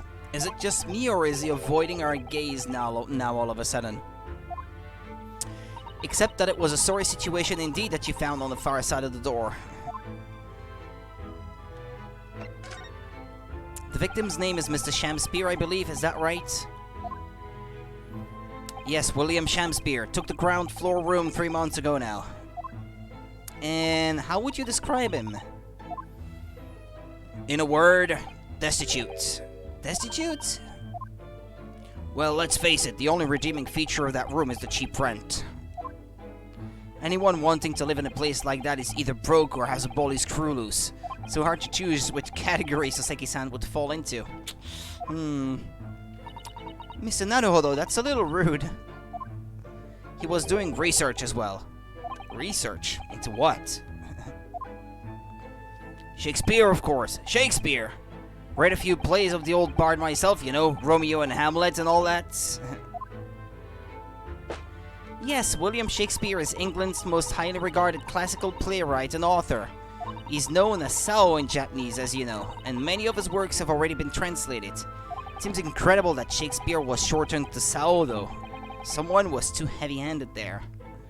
There were a lot of costumes in the victim's room, actually, weren't there? Of course, Mr. Natsume is a scholar of English literature as well. I imagine he and Mr. Shakespeare would have had much in common. Shakespeare interpretation disagreement leads to shocking murder. Let's hope it's not that. Mr. Naruhodo, really? How rude. Yesterday's events. After Mr. Natsume's trial yesterday, you came straight back here, I believe, didn't you? Did you notice anything strange between then and this morning? Well, now, must have been about 6 in the evening by the time I got home. Snow was coming down rather heavily, as I remember, and it was completely dark already. That failed actor chap was out at the time. Mr. Garrett noticed there was no light from his room or something, I suppose. Couldn't summon the energy for anything much, so I just sat in front of the fire up here. It was after 8 before Shakespeare got back, and the chap was up until past 1 in the morning, I'll have you know. Suppose he met his end sometime after that. I was asleep by then, so I'm rather in the dark here. Well, thank you, that was very illuminating. Is everything alright, Mr. Sato? Well, I was just thinking it's a little strange, that's all. Mr. Garrett, you were up here in your room all evening, if I've understood correctly? Not a big fan of stairs, not with this blasted leg. Then, how is it that you seem to know? The precise movements of your tenant on the ground floor, I mean. Gah! That's a very good point. Can't imagine that you could hear noises from the ground floor all the way up here. Does this old man like to spy on his tenant? Is that it? Like, yeah, that's true. How would he know that the guy usually turns on the gas at 5 in the morning, sharpish, every morning? Like, how would he know about that kind of detail? I say, I know what you're thinking, and it's a bally outrage. I'm ex-military, don't you know? I don't go around spying on my tenants. Why would I? Then how did you know, Mr. Garrett? It's the gas, woman. The gas tells me everything. The gas? Speaking gas? What, you can hear it in the pipes, maybe? What on earth do you mean, sir? How can the gas tell you anything, let alone everything? Well, as you're probably aware, the gas is supplied to the building by pipes. Yes, I'd more or less worked that out. Every room in the building is connected by a single pipe to the gas main outside, and the gas company supplies gas to properties via the main. Yes, I understand that too. Let me see if I can explain. Let's say I was to light the gas lamps up here. What do you suppose would happen? Well, obviously the room would get brighter. Exactly, but at the same time, the lights in all the other rooms of the house would dim for a moment. What, they dim? Why? Because of a sudden loss of pressure, I guess? Perhaps it's because when you light a gas lamp, it briefly uses more gas than usual, and that reduces the amount of gas in the pipe for the other lamps that are connected to it. That might explain why the other lamps dim momentarily, mightn't it? It's the same thing with electricity, really. It can happen that if you turn on something that draws a lot of electricity, like for a very brief moment when you turn it on, that you see the other lamps dim ever so slightly for half a second when you do. That might explain why the other lamps dim momentarily, mightn't it? Yes, of course. Because everything's connected to a single supply pipe. Yeah, at the main, yeah. before it's split into smaller pipes. Is that supposed to happen, though? It sounds rather undesirable. Jolly good point. Fact is, the gas company's pipes in these parts are pretty hopeless, long worn out, and barely got any gas in them to start with. Opposite's also true, of course. Extinguish the lamps up here and they glow brighter in the rest of the house. Ah, right, I see. So by watching the flickering of the lamps in one room, you can determine what's happening elsewhere. You've got it. Of course, because when people come back home in the evening and before they go to sleep at night, what they're guaranteed to do is either light or put out their lamps and fires. Clever. In point of fact, the room on the ground floor and the one above it use slightly different amounts of gas. By watching the lights in here closely, I can work out almost exactly what's going on in the whole house. Gosh, that's fascinating, Mr. Garadeb. Absolutely fascinating. Oh well, nothing to it really, and I can't really see that it's going to help us with the case either. What I'd like to know is why Mr. Garadeb is so interested in what his tenants are up to in the first place. I feel like there's more to it than idle curiosity. Well, we've done as much investigating here as we can, I think. Perhaps we ought to go to the prison and speak with Mr. Natsume again. A good idea.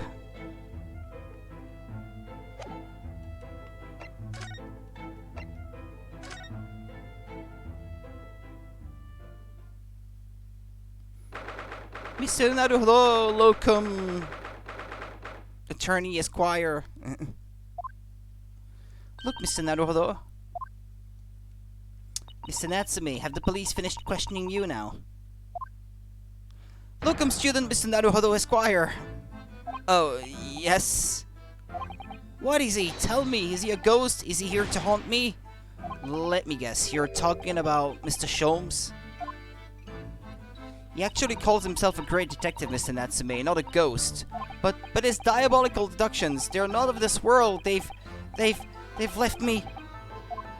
Ah, cursed! I'm cursed, I tell you. Well, that sort of hurts. Credit where credit is due, Mr. Naruhodo. You were heavily involved in the deduction, too. Yes, moving on. We have some wonderful news. Oh? The victim that we all thought was dead has come back to life again. Now, in the absolutely worst case, you could only be tried for attempted murder. That's great, isn't it, Mr. Natsume? It's terrible! Oh? I'm stuck in this cell, suffering for some silly wrong end of the stick. You did it, didn't you? Confess, you're a killer. Why the mustache? Constant questions! Why the mustache? I'm sorry to hear that. Arrgh, that selfish shyster! Make up your mind, are you dead or alive? If you are going to come back to life, why bother dying? Wickedly, wishy-washy William! Well, it seems likely that Mr. Shamspear was never actually dead in the first place. Ah, yes, that might make sense, and I'm pleased that he's alive, of course. Our lively debate last night was much fun. I'd be sad to think it was our last. Oh, oops. Mr. Natsume, does this mean that you did see the victim last night? You met with Mr. Shamspear, didn't you? I'm not saying another word. I demand to have a lawyer present. Present? Who do you think I am? Please, Mr. Natsume, we need to hear your side of the story. Why am I cursed like this?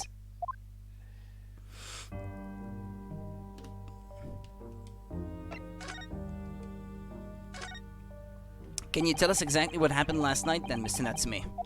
There's nothing to tell. But, Mr. Naruhodo Esquire, I'm eternally grateful to you for helping me with that accursed case yesterday. The case that saw poor Miss Green hospitalized after she ended up with a knife in her back.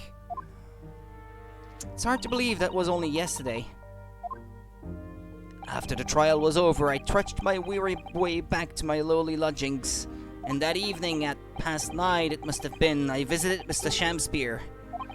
So you did go to the victim's room then? As we feared. I didn't do anything wrong! I'd never been to his room before, it was the first time!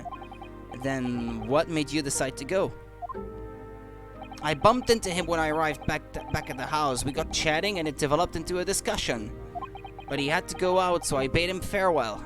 That ties in with what Mr. Garrett said, that the victim went out and came back after 8. We met again later that evening at around 9 or just after, when I took him some nice tea I'd brewed as a gift. So it was you who brought the tea that had clearly been drunk at the scene then. And I suppose you were discussing the works of Shakespeare, were you? Yes, that's right. That's exactly right. Romeo and Juliet. Who was the stronger? It was a delightful debate. I'm sure. Such a stimulating subject, Shakespeare. And the debate became very heated, so you slipped poison into Mr. Shakespeare's tea? No, never, not at all. Team Juliet won, that was me, and when I left his room, the flamboyant fellow was fighting fit. I swear it, categorically.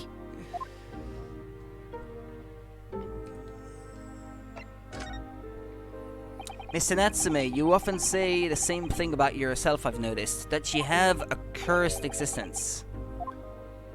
I'm sure I've mentioned this to you before, but I've been here in Great Britain for a year now, and in that time I've learned that it's no place for me. It can be very trying to live in a foreign land and adapt to the ways of another culture. There are foreigners everywhere I look, and they all stare at me, they all laugh. That's the impression I get whenever I go out. It makes me scared to leave my room. Which is why I've become a recluse. But even in my room, I find no respite for my fears. I've moved more times than I can remember, and then 1 week ago I moved into Briar Road. But why? I mean, why did you choose that place? It doesn't seem very comfortable. Because the rent is cheap. I have so little money. It spoke to me. The rent? Obviously there's a reason why it's cheap. Because the room is cursed. Cursed? Cursed how? The previous occupant, the man who lived there before I took the room, died there. Oh no!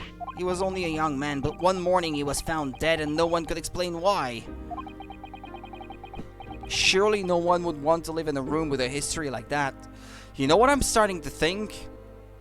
Could it be a gas leak that kills the inhabitants of that building? I mean, the fact that the gas is so regularly mentioned up till now kind of makes me think that this is a possibility. I didn't. When the letting agent recommended the place, I wavered. But I want books, and books cost money. A horrible history is a small price to pay. When I realized it would mean I could buy more books, I signed the lease like lightning. Brave or blinkered? But after I moved in, I soon came to realize what I'd done. I realized how horrible that room's history really was. Gosh, was it really so awful?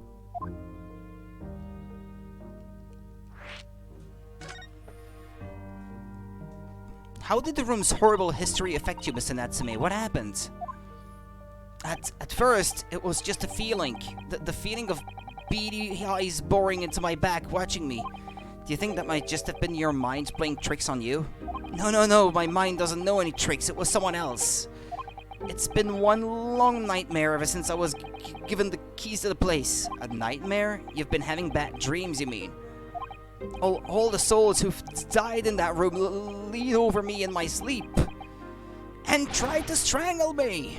That really is horrible. And now I come to think of it, it happened again last night too.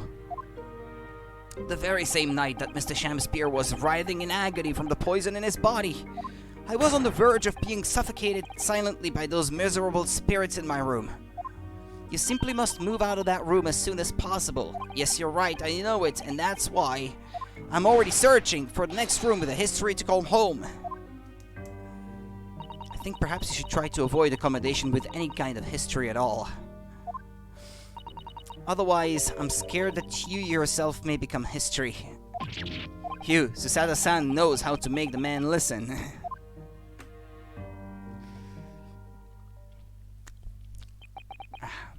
Of course, Mr. Lord of the Manor is worried about the curse on my room as well.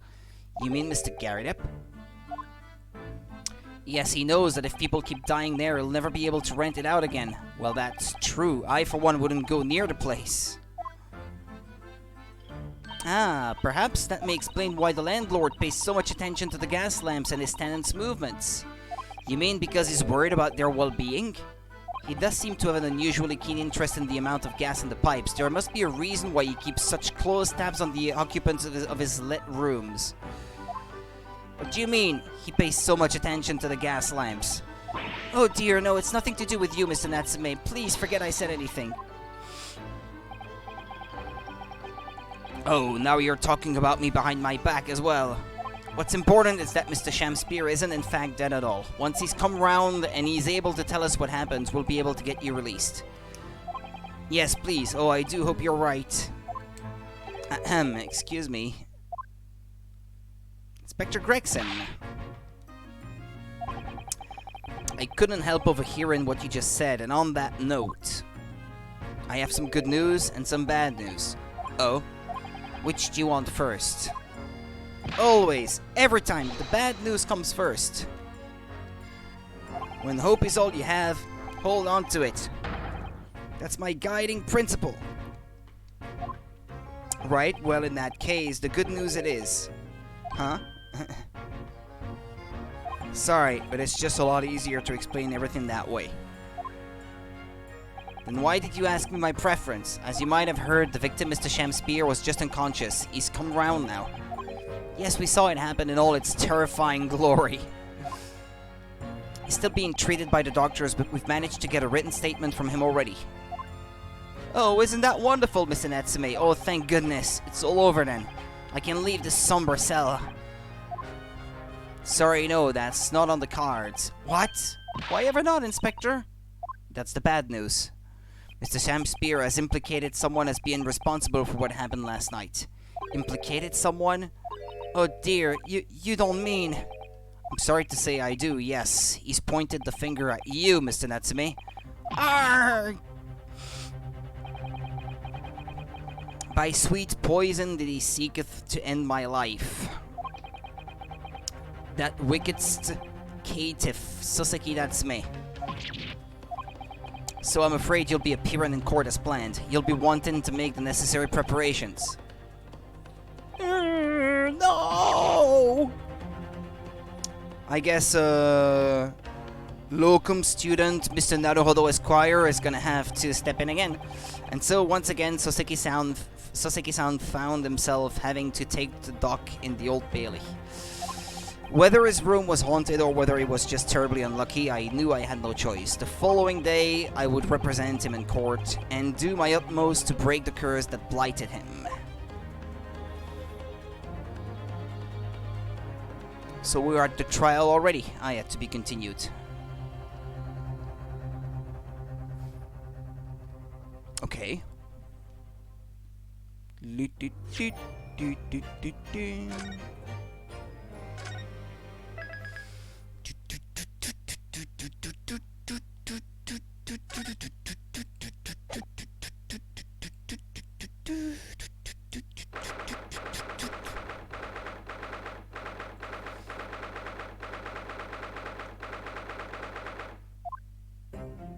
The Old Bailey. This place always makes me feel strange.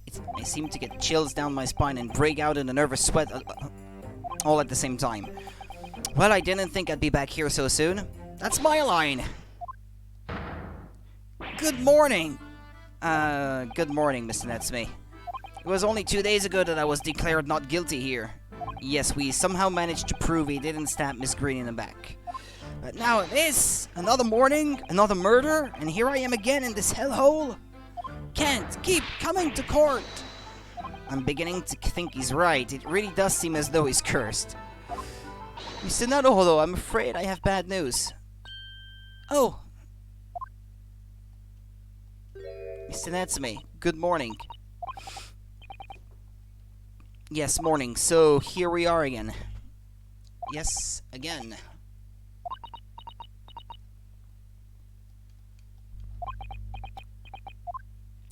Judicial Assistant Miss Mikotoba Esquires, what's the bad news? Oh dear, you heard, did you? If you come in shouting at the top of your voice, people can't help hearing what you say. Oh, I am sorry. You've done nothing wrong, Mr. Sato. Now, what is it? Well, it seems that the prosecution in today's trial, let me guess, the vampire, the Reaper of the Old Bailey, Hubert, would be led by Lord Barak Van Zieks. Well, yeah, figures. Van Zieks? Garg! Oh no, oh no, no! The so-called Reaper of the Bailey, the most legendary prosecutor in the land. In the trial 2 days ago, he pursued Soseki-san and I relentlessly. Of course, by the skin of our teeth, we managed to pull through, but still. Perhaps Mr. Natsume's acquittal in the last trial wasn't the end of the matter after all. After all, yes, I know what you're thinking, the legend of the Reaper that says, nothing can save a person in the dock when Lord Van Zieks is the prosecutor. Oh no! That even if that person is found not guilty, the accused will meet a mysterious end one way or another, and we've experienced it firsthand. A man we successfully defended met the most terrifying end after his acquittal right here in the Old Bailey. Yeah, but that was later solved. I mean, that mystery. I mean, at that point in time, since this is taking place in between some of the cases in the first game, yeah, they wouldn't know, I suppose, but at that point in time, but we do know as the players. Do I have to put up with those ice-cold eyes boring into my soul again? Cursed by evil spirits and now by the Reaper. Pair of petrifying perils, potentially. Well, if it's potentially, at least you appear to have hope, Mr. Natsume. Locum student, Mr. Naruhodo Esquire. Yes. I'm innocent, you have to believe me. You more than anyone now. Don't worry, I'll be your steadfast ally every step of the way in this battle, I promise. And this promises to be a hard battle, I fear.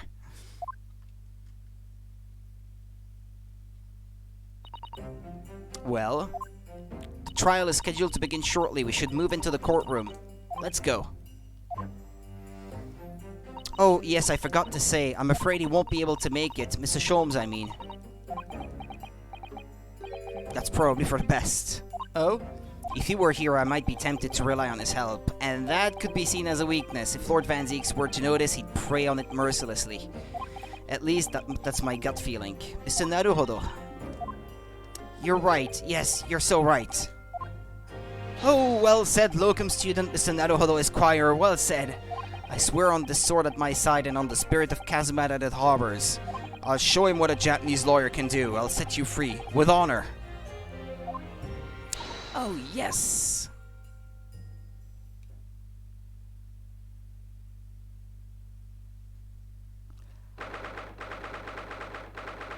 Alright, here we go. 22nd of February, the Old Bailey courtroom. In the name of Her Majesty the Queen, I hereby declare this court to be in session. I now call upon the counsels for the prosecution and defense to declare their willingness to proceed. The prosecution is ready. The defense is ready, my lord. Readiness for the trial, my learned Nipponese friend, is not what the defense needs. What you need is readiness for your inevitable defeat. It's not just in my imagination, it's really there. Lord Van Zieks has such an animosity towards us Japanese for some reason. It was some time ago now that he first became known as the Reaper of the Bailey, I believe. These past few years, he hasn't appeared in court at all. Yet now he's back in the courtroom, though for some reason, only what I'm defending. This Reaper with his curious disdain for us Japanese is a prosecutor shrouded in mystery.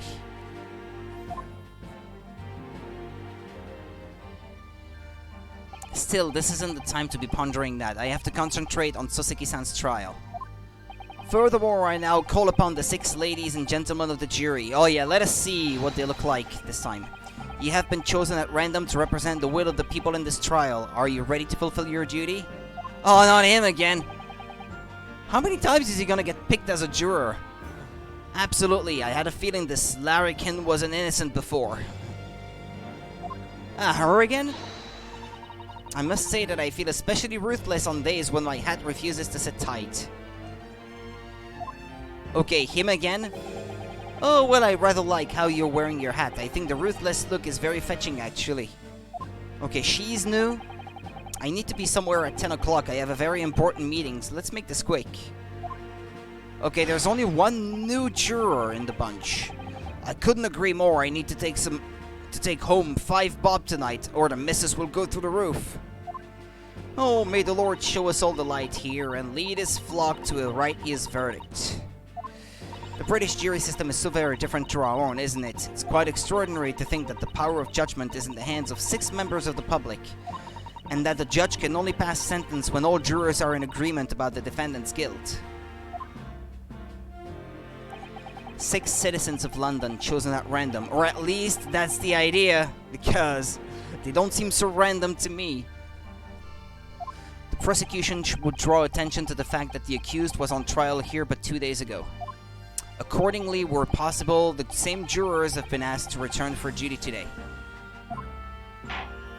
Very well, let us commence the trial. Lord Van Zeeks, your opening statement, please. Ladies and gentlemen of the jury, it is not the intent of the prosecution to cast doubt over your past decision. However, the innocent verdict afforded to this eccentric Nipponese before has had dire consequences. Did the accused repent for his wrongdoing in that affair? Far from it.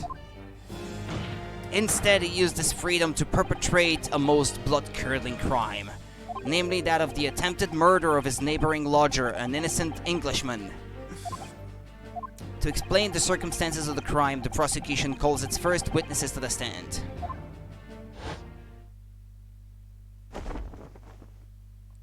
The detective responsible for investigating the scene, and the accused himself.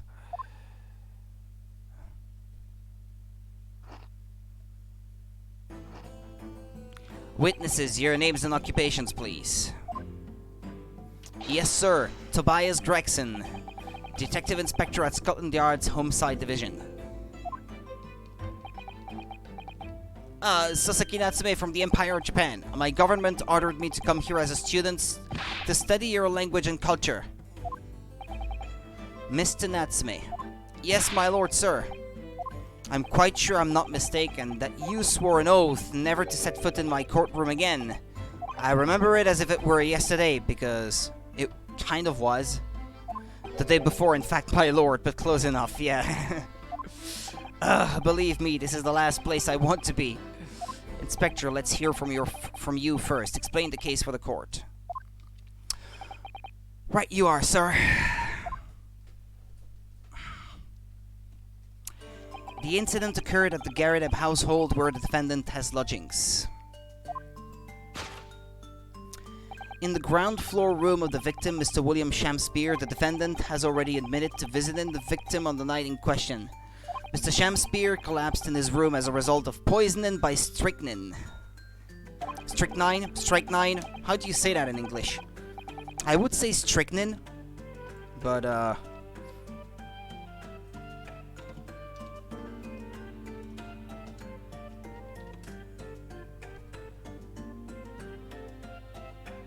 hold on.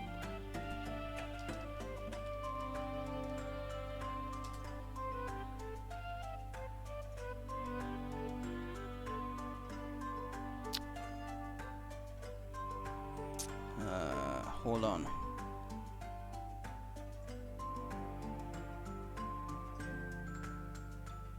Why did it default to German for whatever reason?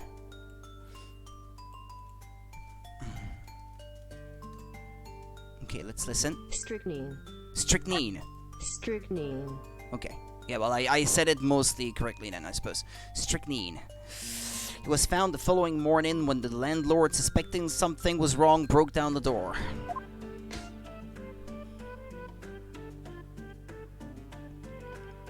This means, I presume, that the door to the victim's room was locked at the time of the incident?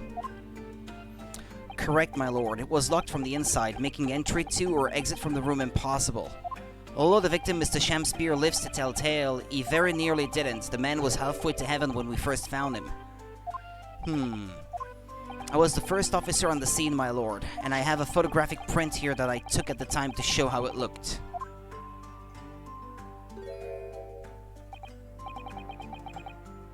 Yes, a chilling scene indeed.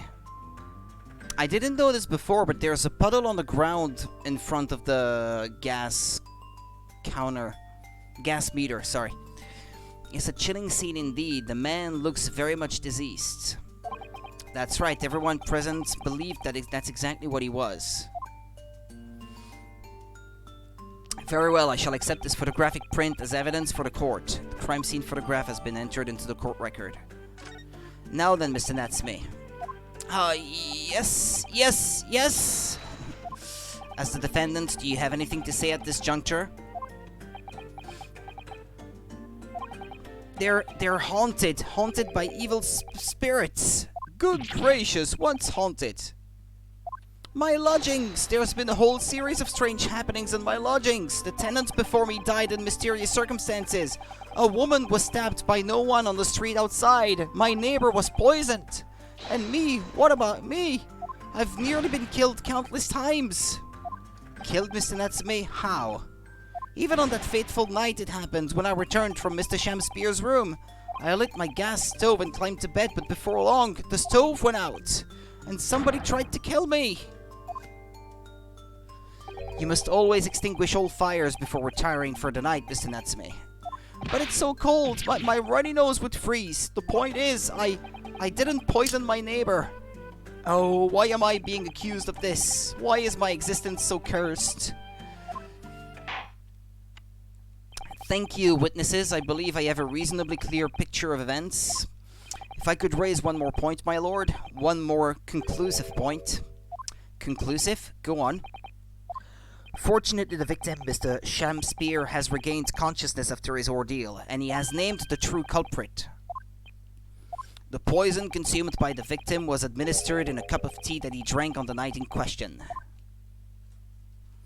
Tea, my lord, that was brought to the victim's room by the accused. Okay, well, if they say that it was strychnine, then I guess my gas theory doesn't hold at all, then. Hordar! Yes, that's the crux of this whole case. If Soseki-san is innocent, then why? Why has the victim accused him? Well, Mr. Natsume, what have you to say to this accusation? That evening, yes, I did take some freshly brewed tea with me when I visited Mr. Shamspear's room as a gift. The public water pump outside always freezes at night, so I bought bottled water especially to make it. And this is the result. Never will I touch tea again, never. The public pump was frozen, you say? That's not information we've heard before. That will do, thank you. Now, according to our laws, the defense must have the opportunity to cross-examine witnesses at least once. Therefore, I call upon these witnesses now for formal testimony. I presume the prosecution has no objection? None whatsoever, my lord. Good. Then you will give your account of events on the night in question to the court now.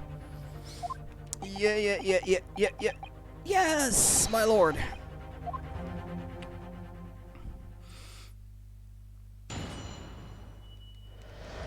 The catastrophic night. It was around 9 o'clock that evening when I visited my neighbor and I took some tea with me as a gift. We had a heated literary debate over a nice hot drink, after which I went back to my room at around 11. My tea was completely harmless. He couldn't have locked the door behind me otherwise, could he? Strychnine takes some time to have an effect on the body. People don't keel over immediately after taking it. The victim would have been perfectly able to lock the door after his guests left. The argument still stands. Okay.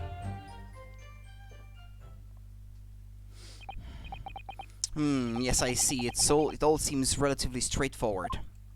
Excuse me, but that testimony does raise one rather crucial point, I think.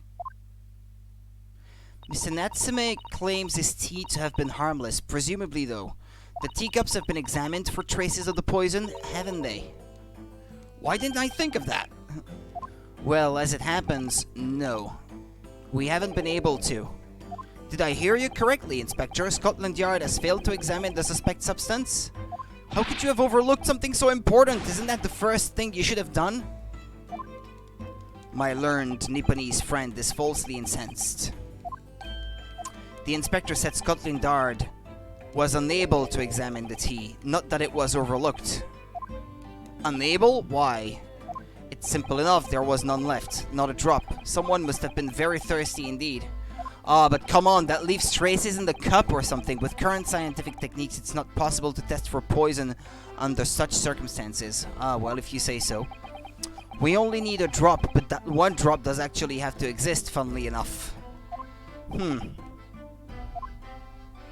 The lack of examination notwithstanding, it appears nothing other than the tea passed the victim's lips on the night in question. So there's actually no proof that it was strychnine then, or how did they come to that conclusion in the first place? I see, thank you, the matter is clear. Cast your eyes over the jury, my learned friend. What? You can see it in their faces, I'm sure. The recognition of the accused's guilt. Your client's fate is all but sealed. In mere moments from now, you will lose, and your compatriot will be damned for all eternity. He's right, I can feel all 6 of the jurors looking daggers at me, and that last statement also sounded very much like a Reaper. He did sound like the Reaper of the Bailey. But I can't let them beat me down, I won't. Counsel for the defense, proceed with your cross-examination. Yes, my lord.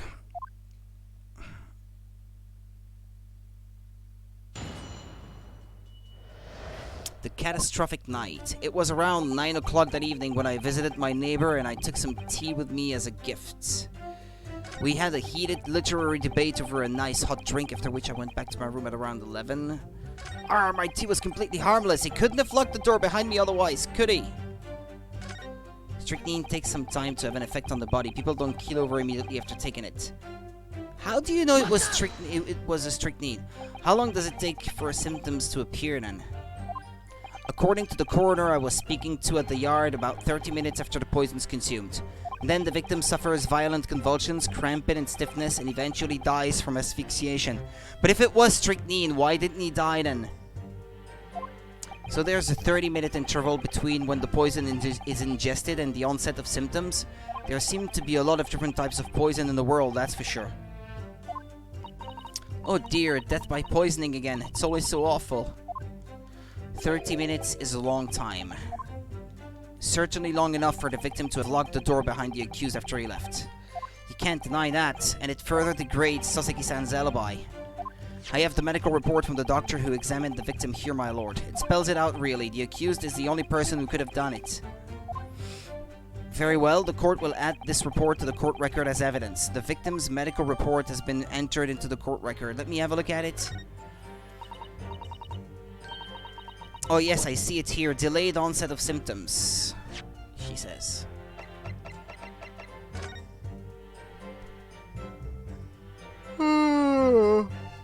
Ingestion of a small quantity of strychnine. Toxic effects present 30 minutes after ingestion. High likelihood of the substance having been mixed with the tea the victim was drinking, but no sample could be obtained for testing. The poisoning incident occurred at around 1:30 a.m. on 21st of February, assessed from the victim's pocket watch that appears to have broken when the man collapsed after the delayed onset of symptoms. No container for the poison was found on the scene. Great. The victim would have been perfectly able to lock the door after his guests left. The argument still stands. That's the extent of their testimony, is it? If I could voice a personal opinion, Mr. Naruhodo, of course, go ahead.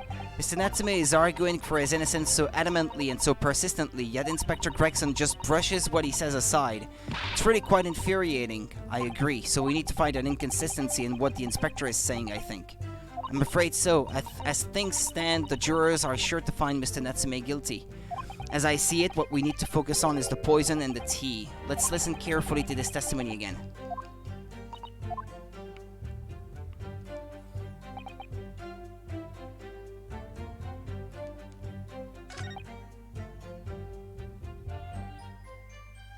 he went back to his room at around 11. He couldn't have already been poisoned then, since, according to what he said, if the symptoms showed at 1:30 and it takes 30 minutes, then he would have ingested the poison at 1 a.m., not 11 p.m. Objection! Mr. Natsume, you say it was 11 p.m. when you left to return to your room, correct? Yes! And Inspector Gregson, can we rely on the information in this medical report unconditionally? Of course we can. There's no problem with that report, Sunshine. Actually, I think there is a very big problem, because there is a chronological inconsistency between it and the defendant's testimony. A chrono what? What are you on about?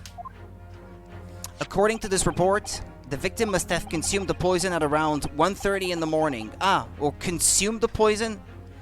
And yet the defendant, Mr. Natsume, left the victim's room at 11. Yes, that's right. There's more than 2 hours of missing time there. In other words, if there was poison in the tea that Mr. Natsume brought to the victim's room, how could the victim have fallen ill to it 2.5 full hours after the defendant left?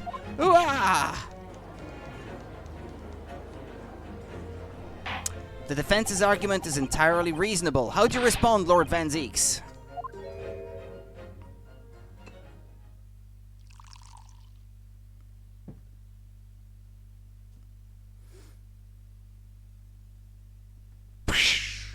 No?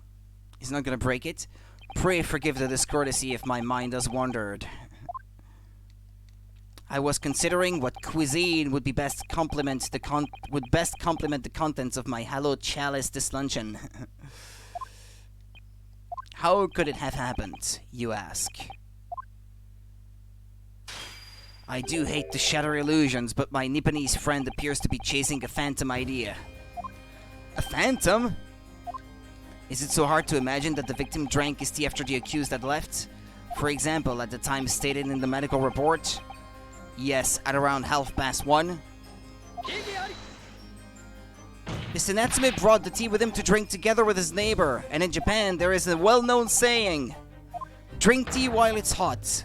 And in my country there is an even more apt saying, there is nothing more refreshing than cold tea. The point is, if there was such a long gap, there may be other ways to explain how the victim came to be poisoned. Other possibilities. What sort of possibilities, counsel? Well, for example, the man could have had another visitor. Another visitor? That's a very bold assertion, my learned friend, from someone who has nothing to substantiate it. Or the victim could have taken the poison of his own volition.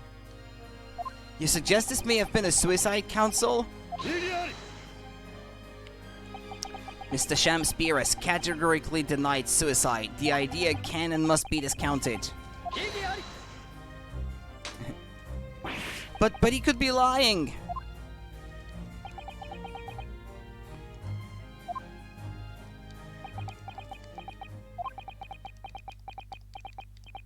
Is something wrong, Lord Van Zeeks? I was listening to the sound of the carriage pulling up outside the courtroom. Pray forgive the discourtesy. Carriage? What carriage? The victim is gonna testify? It would seem that the key player in this case has just arrived.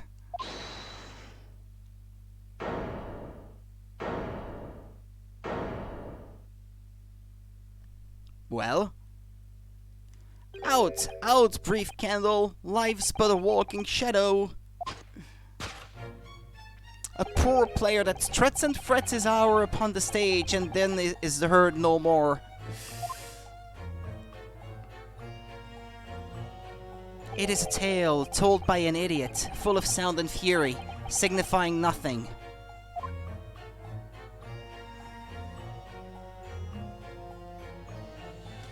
Who, sir, are you? William Shamspeare, my lord. Alas, 'twas I undone by these bitter events.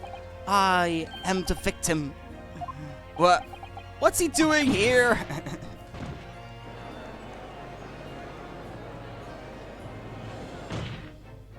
The prosecution seeks to call this gentleman to the stand. With his testimony, my learned friend's futile resistance will be utterly crushed. You're calling him as a witness? Very well, counsel. I grant your request with interest. I'm curious to discover what the court shall hear from the victim himself.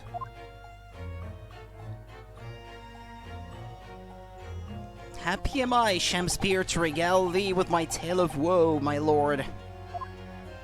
But I still have my own tale to tell, my own tale of worse woe.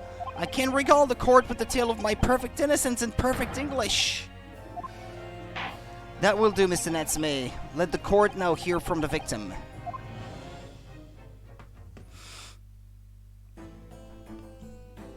Hold on, I'll take something for my throat because all this reading is making it rough.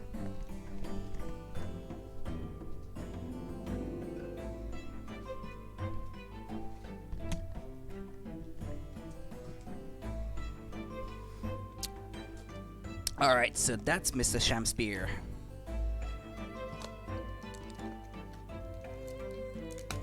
Been talking out loud for 2 hours already, and then some. Right.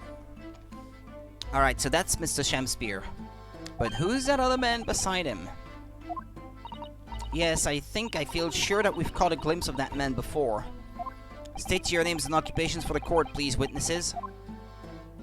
A writer of words so sweet they do scent the breeze, an inventor of ideas so profound they compose the earth, the unrivaled poet, the unmatched scribe, William Shakespeare, were the great bards to be recalled to life anew. Lo, what a magnificent man! Good fellows, I am he who ponders such a miracle, William Shamspeare. Oh, the name is Mederman? Adrian B. Mederman. Mederman?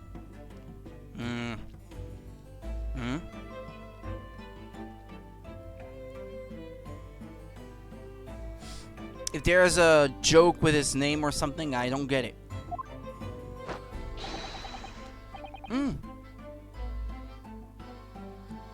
Interesting, he works for the gas company. I work for the Altamont Gas Company, East End branch office. Ah, I remember now. It was yesterday on Briar Road. Oh yes, she's right. It's him. Oh, what's this?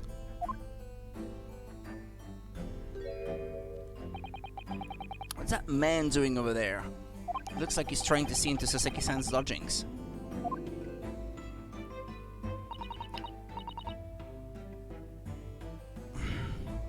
Something wrong, Mr. Naruhodo? Is it into Soseki-san's lodgings, though? I thought it was on the floor above.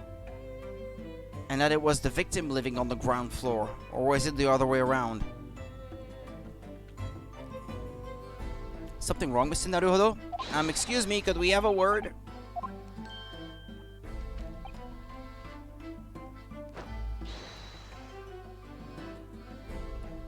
And then he left.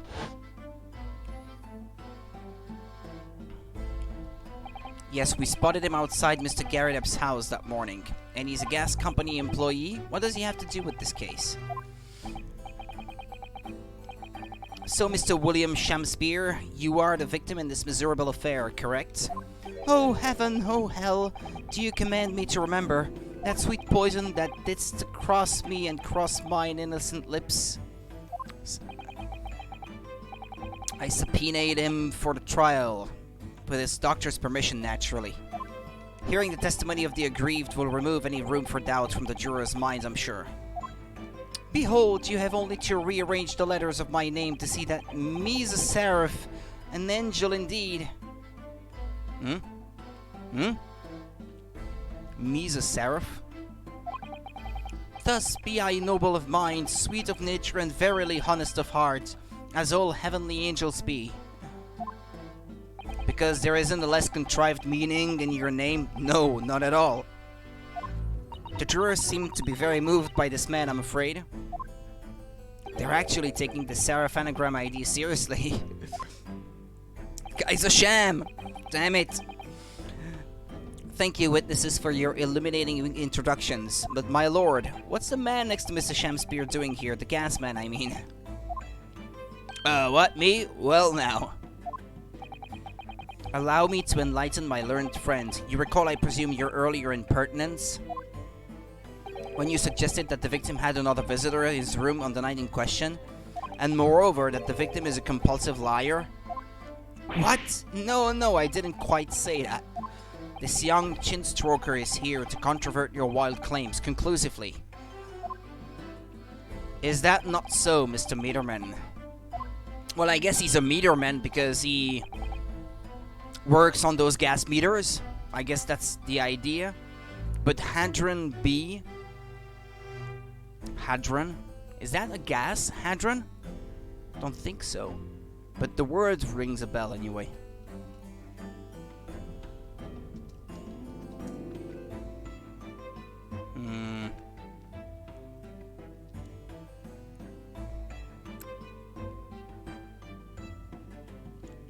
Oh, no, never mind. It's a given name.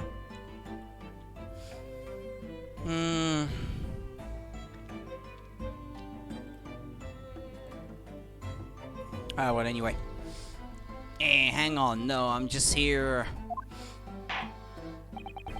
I hereby call for your formal testimonies. You will tell the court as lucidly as possible what happened on the night in question. One may smile and be a villain. Yes, it doth pain me, but let the truth be spoken. The truth of that wintry night of my discontent.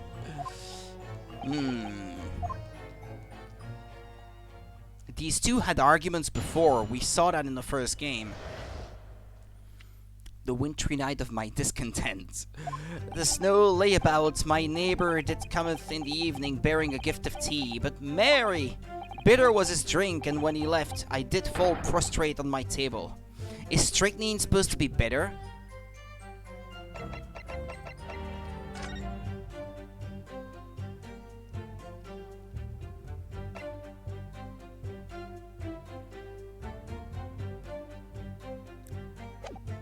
Nah, they don't say.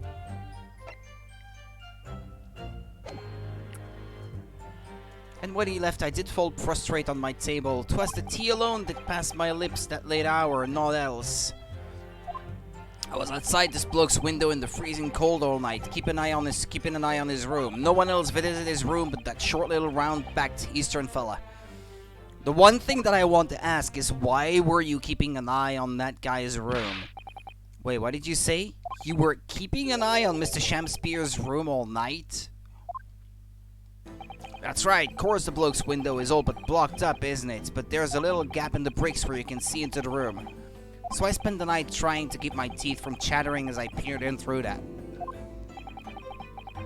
The question is, sir, why? Ah, well now, that's because he's on my list.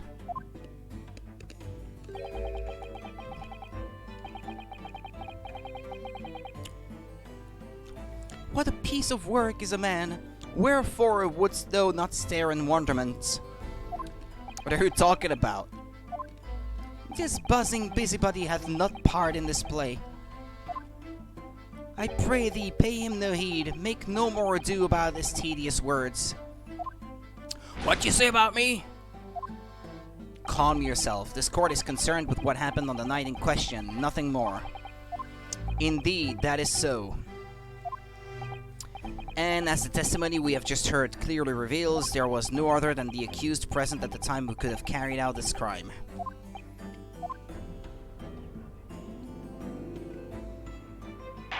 Well, I believe this may be the final testimony of the trial. Now, counsel, the defense may proceed with the cross-examination. Yes, my lord. I haven't saved in a while, by the way, come to think of it.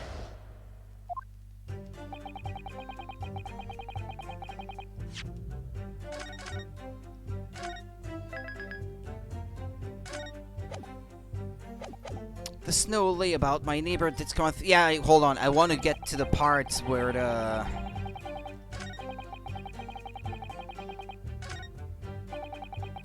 I was outside this bloke's window in the freezing cold all night, keeping an eye on this room. Okay, yeah, tell me about that. but the windows of that house have all been filled in. A historical artifact of the now defunct window tax. Yeah, we know. You don't have to bring it up every time. Yeah, you're right there. All bricked up horribly. But as it happens, there's a little part of the brickwork at the bottom corner that's been opened up.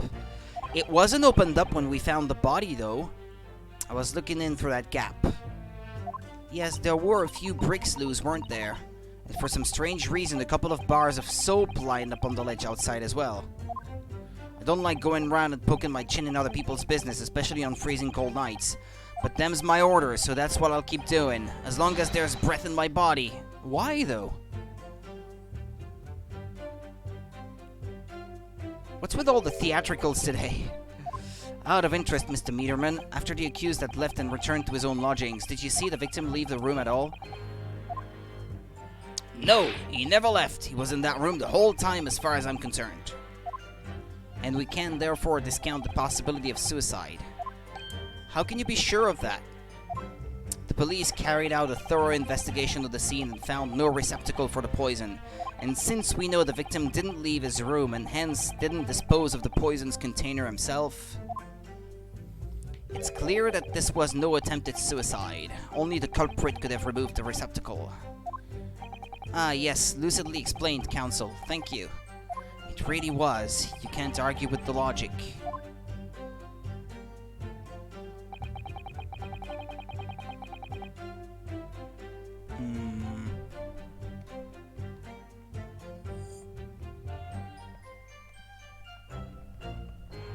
Okay, sorry.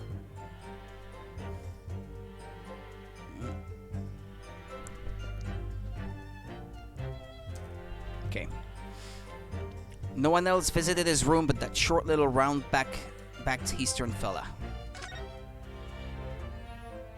So that's the entire testimony. What do you think, Mr. Naruhodo? Well, I can't see any obvious holes at all, to be honest. No? Oh dear. If nobody else visited Mr. Shamspear's room that night apart from Mr. Natsume, I imagine the members of the jury will all conclude the same thing. Right, that he is guilty. Well, all we can do is press these witnesses for more information and hope for a breakthrough. Except this time I have no idea.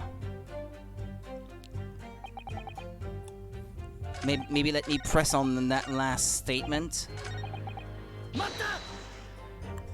You say a short little round-backed Eastern fella, so you can't be sure it was the defendant then. How many other short little round-backed Nipponese with a mustache do you think there are in London? Well, of course, it's only a narrow gap and it was quite dark, so I didn't notice the mustache.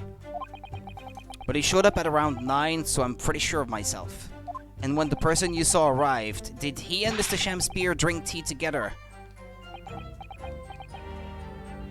Nah, sorry, I couldn't say. Why not? Because I couldn't see into the room all that well, could I? But what I did see was the silhouette of that little round-backed fella wearing a pretty dress. Huh? Then the pair of them started some kind of wrestling match. I tell you, I didn't know what to make of it. Ah, yeah, they did say something about Team Romeo and Team Juliet or something. I suppose that was the Romeo and Juliet championship battle getting underway. Mr. Meterman, allow me to confirm one final time. Apart from the accused, can you state with certainty that no one else visited the victim on the night in question? No question, Gasman's honor. Okay, we're at the end again, but I'm gonna have to press the first few statements as well then. Okay. Me save again, I guess.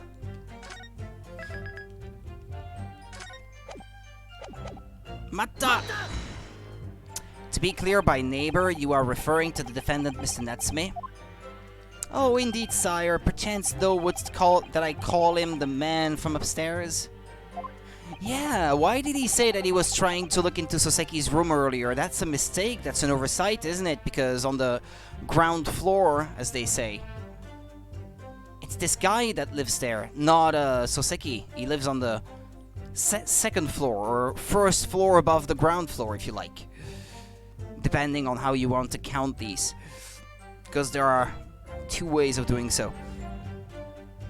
And at what time did the mustachioed Nipponese visit you in your room? Our meeting was promised for the hour of 9, and lo did he come to tender a gift of fragrant tea.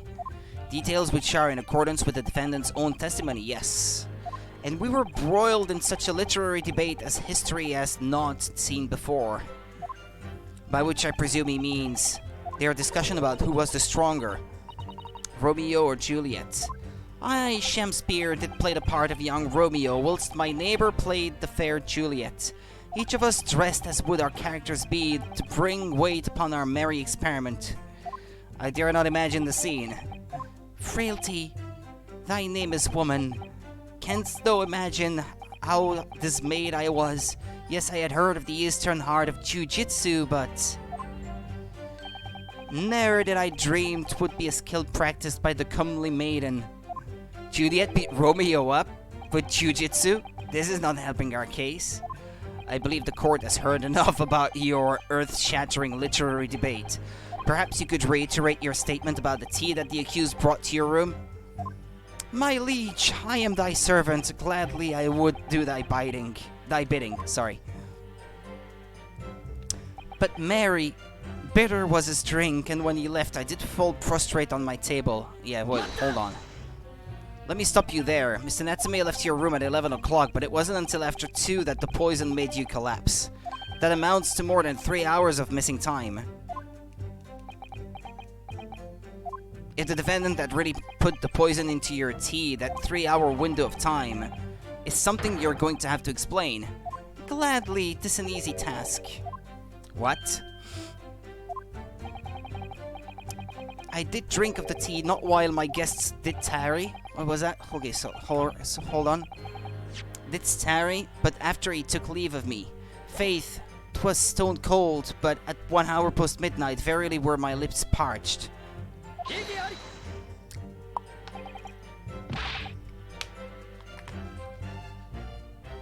That doesn't sound normal. Nay, 'tis quite ordinary, sire. After all, thou wouldst recall our fiery debate. Amidst such arguments, there'd be no time for fiery tea.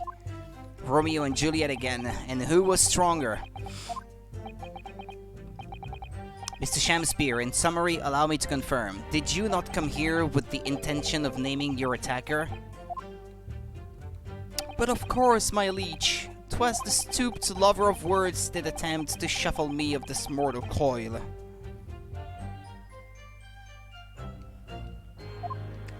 We all know what that means.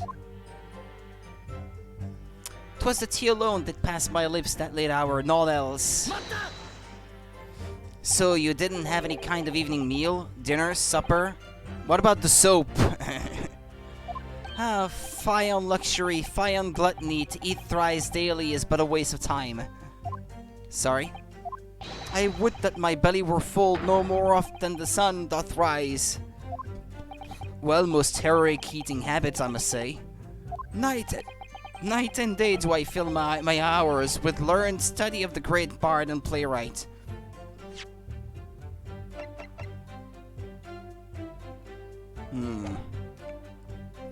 Hence is it that there doth naught in my chamber be than the costumes of mine art. That would appear to be the case, as even a rodent was found starved to death in your room. Now I think of it, it's not just food that was conspicuously missing from that room, is it? I don't recall seeing a single play or script anywhere. For I have devoured them all. You've eaten them? Every word be within my skull. Didst thou imagine otherwise? Right, that wasn't misleading at all. Now, could you turn around, do you think? Which brings us to the conclusion that the only way the poison could have passed the victim's lips is in the tea.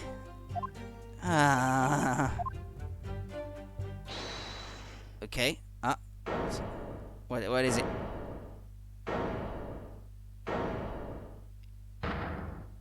My lord? Goodness me. Yes, Mr. Foreman? I've kept my mouth shut and listened up to now, but this has gone on long enough. Are you all with me? Yes. Are we to understand that you, ladies and gentlemen of the jury, are in agreement with one another? That you've reached a unanimous decision? Too right we have. Are you all with me? Yes. Wait, no. The defense is in the middle of a cross-examination.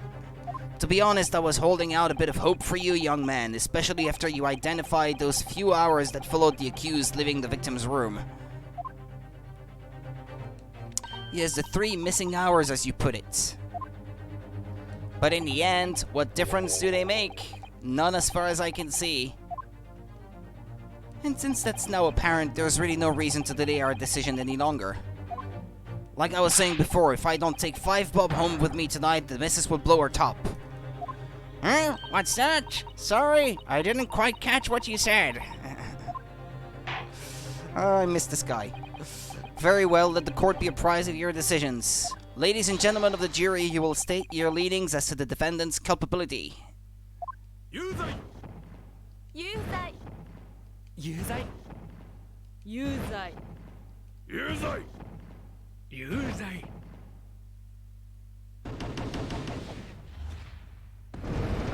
That's not good. All of you? Well, it would appear that the jury is indeed unanimous.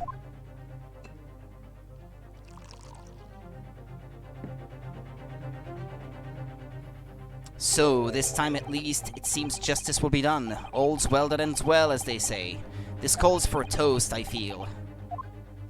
To the guilty being punished.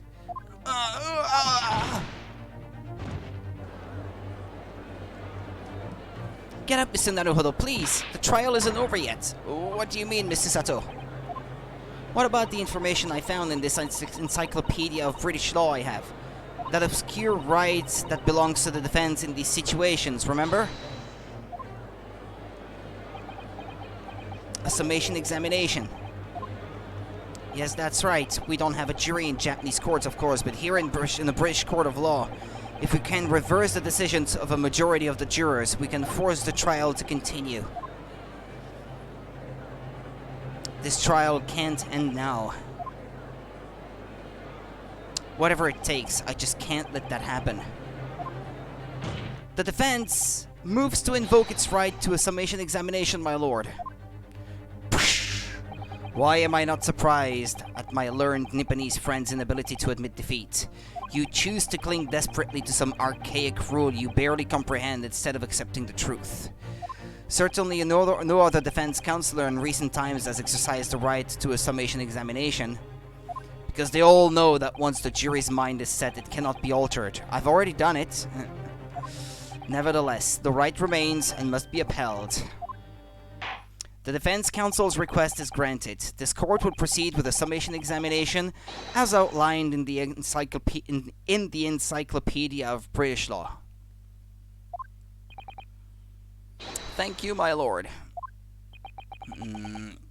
Are you and your fellows prepared, Mr. Foreman? Believe me, my lord, we know all about this young lad's tenacity. And we're ready for it. Very well. In that case, ladies and gentlemen of the jury, I hereby call upon each of you to state the grounds upon which you find the defendant guilty of the crime for which he stands accused.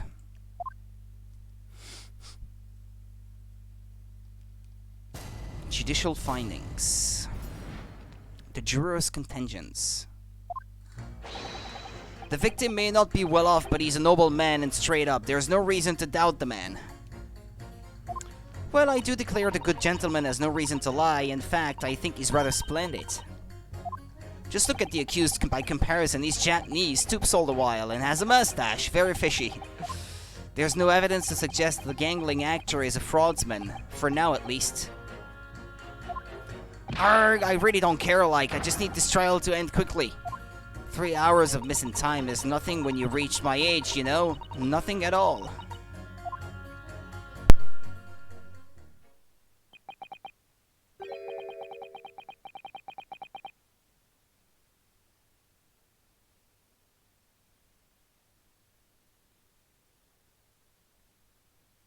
It's time to press and press and press again.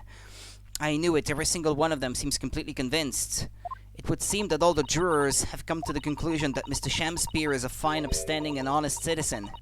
If you ask me, they've all been bewitched by his strange theatrical movements. And sadly, nothing Mr. Natsume has said appears to have registered at all. Well, here goes. Let's not forget. I've pleaded with the jury on Soseki-san's behalf before and it worked, so you never know. Before we begin, it might be an idea for me to remind you exactly how a summation examination works, Mr. Naruhodo. Oh. Well, you're still very new to British law after all. That's true, I suppose. And Soseki-san's fate is entirely in my hands now, too. There's always a chance I might have forgotten some crucial detail. Perhaps I should hear Susato-san out. I wonder, should I let her talk me through it again or not bother? Nah, no need. No need. Let's move on. Thank you for the kind offer, Miss Susato, but I've been through plenty of these summation examinations already now. Well, only one, I think, supposedly at that point, no? Or was the...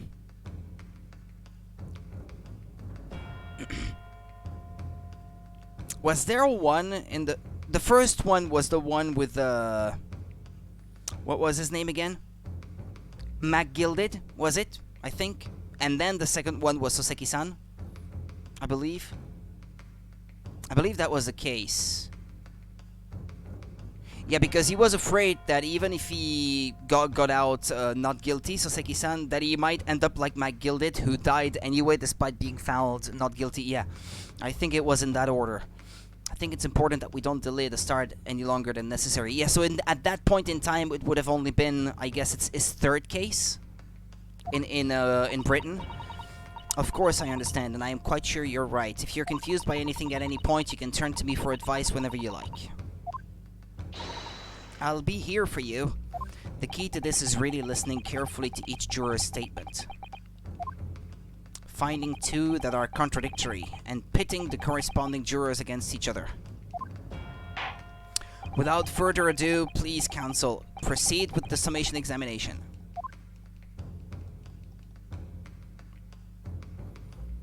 Yes, my lord.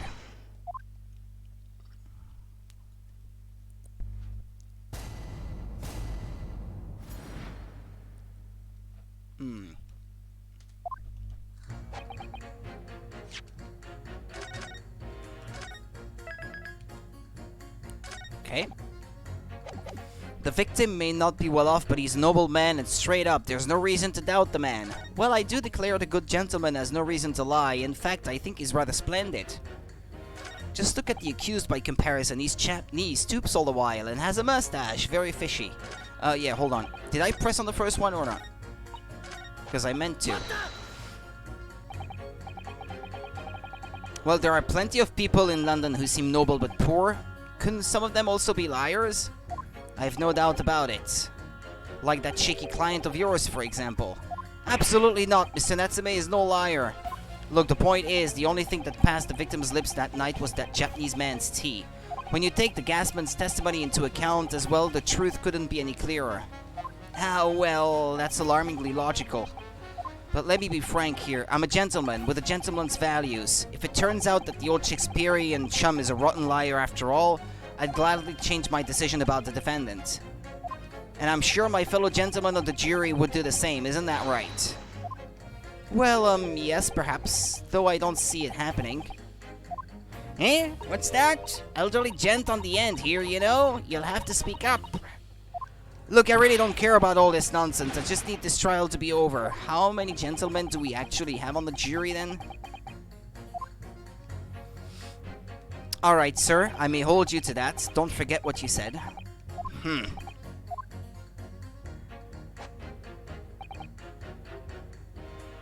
Well, I do declare the good gentleman has no reason to lie. In fact, I think he's rather splendid. Are you saying you believe the man to be trustworthy because he's rather splendid? No, that's not what I said. The point is, the man is the victim here. What reason would he have to lie? And yes, he is rather splendid. So you say, yet again. Meanwhile, the man who stands accused behaves so suspiciously, it's exhausting to look at him. I'm afraid he's not splendid at all. Splendid logic there, madam. Thank you so much. Just look at the accused by comparison. Okay, did that change anything? No, not one of those things is a reason to find the man guilty. But he is fishy, there's no point dancing around the fact. He's Japanese, he has a mustache and he stoops. You see, you arrive at the conclusion in just 3 steps. 3 steps, like a valse in fact. You know, the more I think about it, the more this trial seems like a dance. You seem to be several steps ahead of yourself though, and you're on the wrong foot. No, there's nothing but circumstantial evidence here. There's no actual proof of the defendant's guilt. But the victim's version of events is backed up by what the big-chinned man next to him says, isn't it? 1, he saw the Japanese man there. 2, he saw no one else. And 3, he saw the Japanese man there. Oh, that's another 3 steps. All this really does seem more and more like a valse, doesn't it? Yeah, 1, 2, 3. 1, 2, 3. 1, 2, 3. 1, 2, 3. Right, and the prosecution will valse its way to victory if I let you speak much more. Okay. There's no evidence to suggest the gangling actor is a fraudsman, for now at least. What do you mean? A fraudsman? What do you mean by that, madam?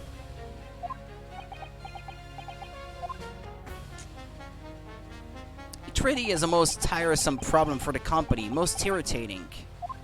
We can be absolutely certain that a customer is stealing from us, but without hard evidence, we can't even threaten to take action for fear of being sued. I'm sorry, you've lost me a little there. Who are you? I'm the wife of Augustus Altamont, owner of the Altamont Gas Company. Good gracious, Altamont Gas, you say? Gas is the future of energy in this country and around the globe, but proper handling is essential. As I'm sure our employee from the East End branch office would be the first to agree. Absolutely, Lady Quimby. Gotta be used properly. Altamont Gas is the best in the world, of course.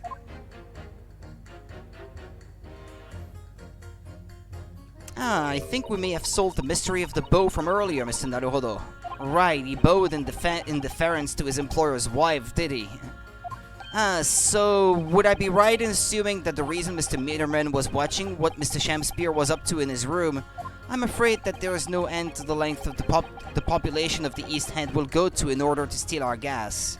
So I really have no choice when the company identifies somebody as a possible fraudsman. But to dispatch a worker to watch the suspect day and night, we're very thorough in our investigations. So you mean, Mr. Shamspeare is... I wouldn't come out and say it in public. But you can finish that sentence with a grubby little gas thief. You have noticed the public gallery in here, have you? The eye of man has not heard. The ear of man has not seen. Faith, wouldst thou wound me with thy words, were I to let them penetrate the skin? But seraphs hear no insults, only choirs of angels in song. We may not have evidence yet, but my workers won't stop buzzing around you until they find it. And when they do, you'll find yourself blasted back to your angelic heights in an ultimate gas explosion. So Mr. Shamspeare has been stealing gas. I wonder, juror number 4, if you wouldn't mind adding that information to your statement. My pleasure. Was it the bit about the ripping that thief apart you enjoyed? A little before the part about abject violence, if it's not too much trouble. Yes, of course. This could be it. This could shift the balance. Indeed.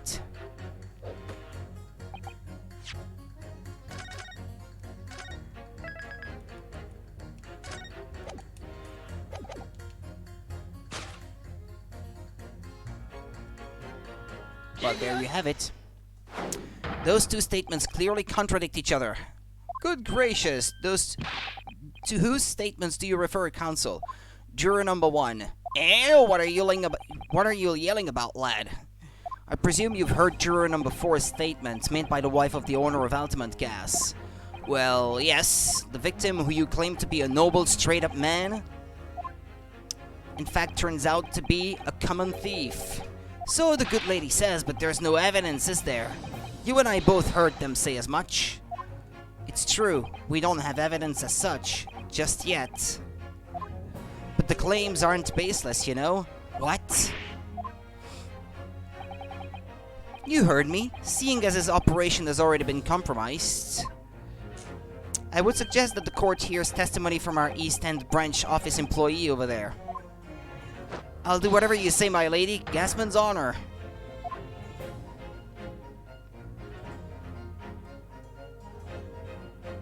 Juror number 1, you say you're a man of your word. If I could show that Mr. Shamspear was a liar, you assured me that you would reconsider your decision about the defendant's guilt. Yes, I did say that. And as a man of honor, I'll hold to it, as I'm sure the other gentlemen of the jury will. Me? Oh, well, yes. Now that we've found out the man's a liar, perhaps we ought to consider the matter further. Well, if I'm perfectly honest, I haven't heard half of what you've all been saying. So if this means you'll recap a few points, that would suit me down to the ground. Oh no, I'm not having any part of this. I want this trial over and done with. In that case, I shall change my leaning. So, Mr. William Shamspear, if that is your real name, we of the jury demand to know exactly what kind of a man you really are.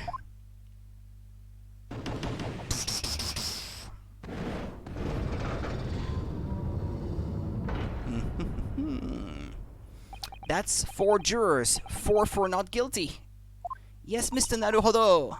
Victory! Hodar! Hodar!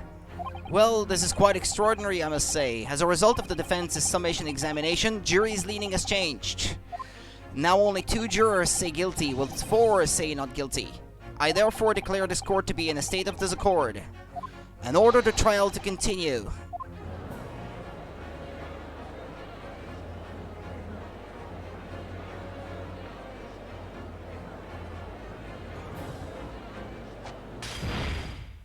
You have spoiled the bouquet, Mr. Shamspear.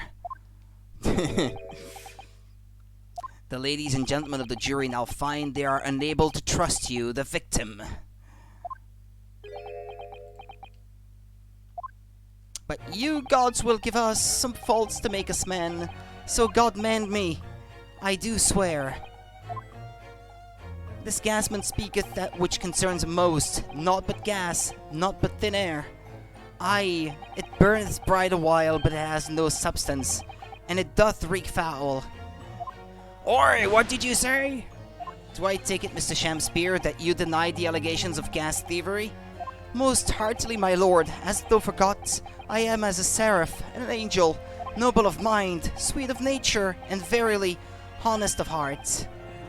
Arr, you flowery-mouthed, pompous beanpole, just 'cause I haven't got the evidence yet. Mr. Shamspear, if in fact you are not noble of mind, sweet of nature, or honest of heart, if you are a liar, then your testimony should have no sway in this courtroom. It is my considered opinion that at the present time, no other possible culprit of this crime has been identified. All testimony heard by the court thus far heavily implicates the defendant. In short, it would not be unreasonable at this stage for me to rule on the case. Oh no! However, in light of the fact that the jury has expressed concern about the fidelity of this witness, I believe it would be inappropriate for this court not to pursue the point further. I assure you, my lord, that would be a waste of the court's time. The gas and this case are unrelated. Juror number 4. Yes? Didn't you say before that although you had no hard evidence to prove this man has been stealing gas, you have strong grounds for suspecting him? That's right, we do. Don't we, worker? Absolutely, Lady Quimby. Gasman's honor. Very well then, we will hear your testimony now. You will tell the court precisely why you believe the victim, Mr. William Shamspear, has been stealing gas.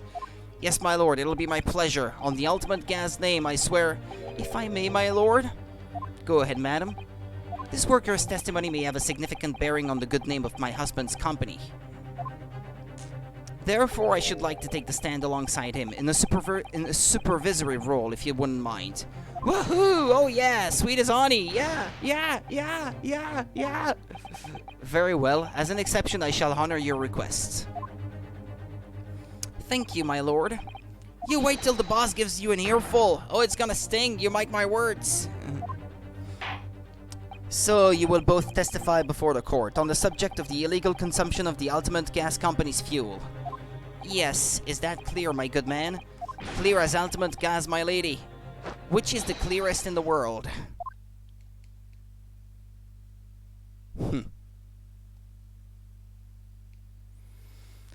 you think the gas has gone to his head, Mr. Sato? I think the man is just a very dedicated employee, Mr. Naruhodo.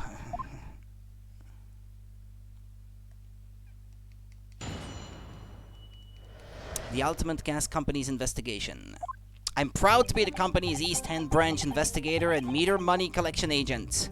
Ultimate Gas meters accept threepenny bits, each coin given customers about 2 hours of gorgeous gas. And yet the meter in Mr. Shamspear's room didn't have a single coin in it. The meter doesn't appear to have been tampered with though, and the collection agent has the only key. Somehow he's using all the flaming gas he wants without paying a penny. If that's not thieving, what is?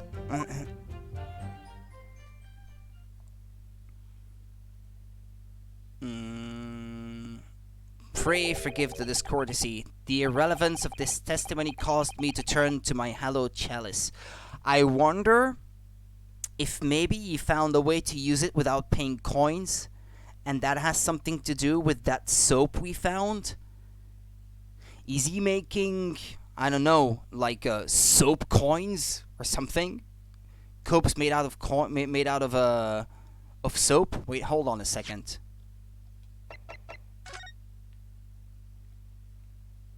There was something red in it before.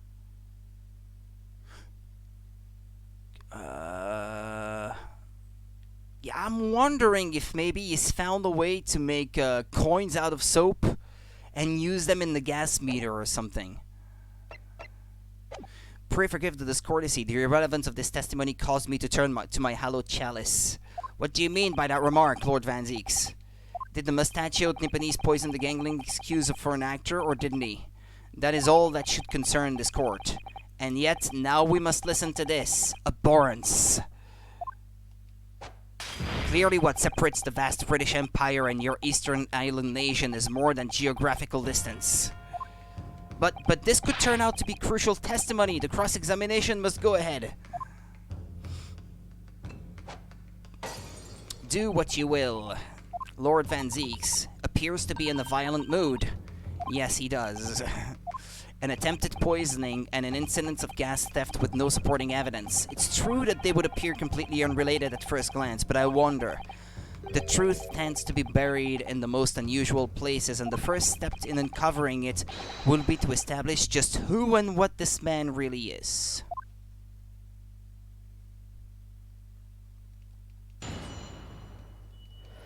The Ultimate Gas Company's investigation. I will stop here for tonight. I will say because I feel like I'm gonna have to press on a lot of stuff in this testimony, so that could still take some time. And I'm in no rush anyway, so I'll leave more of this case for tomorrow night, and I shall see you guys then. So take it easy, take care of yourselves, people, and I shall be back tomorrow night with more of the Great Ace Attorney Chronicles on Nintendo Switch. See ya, bye bye, take care.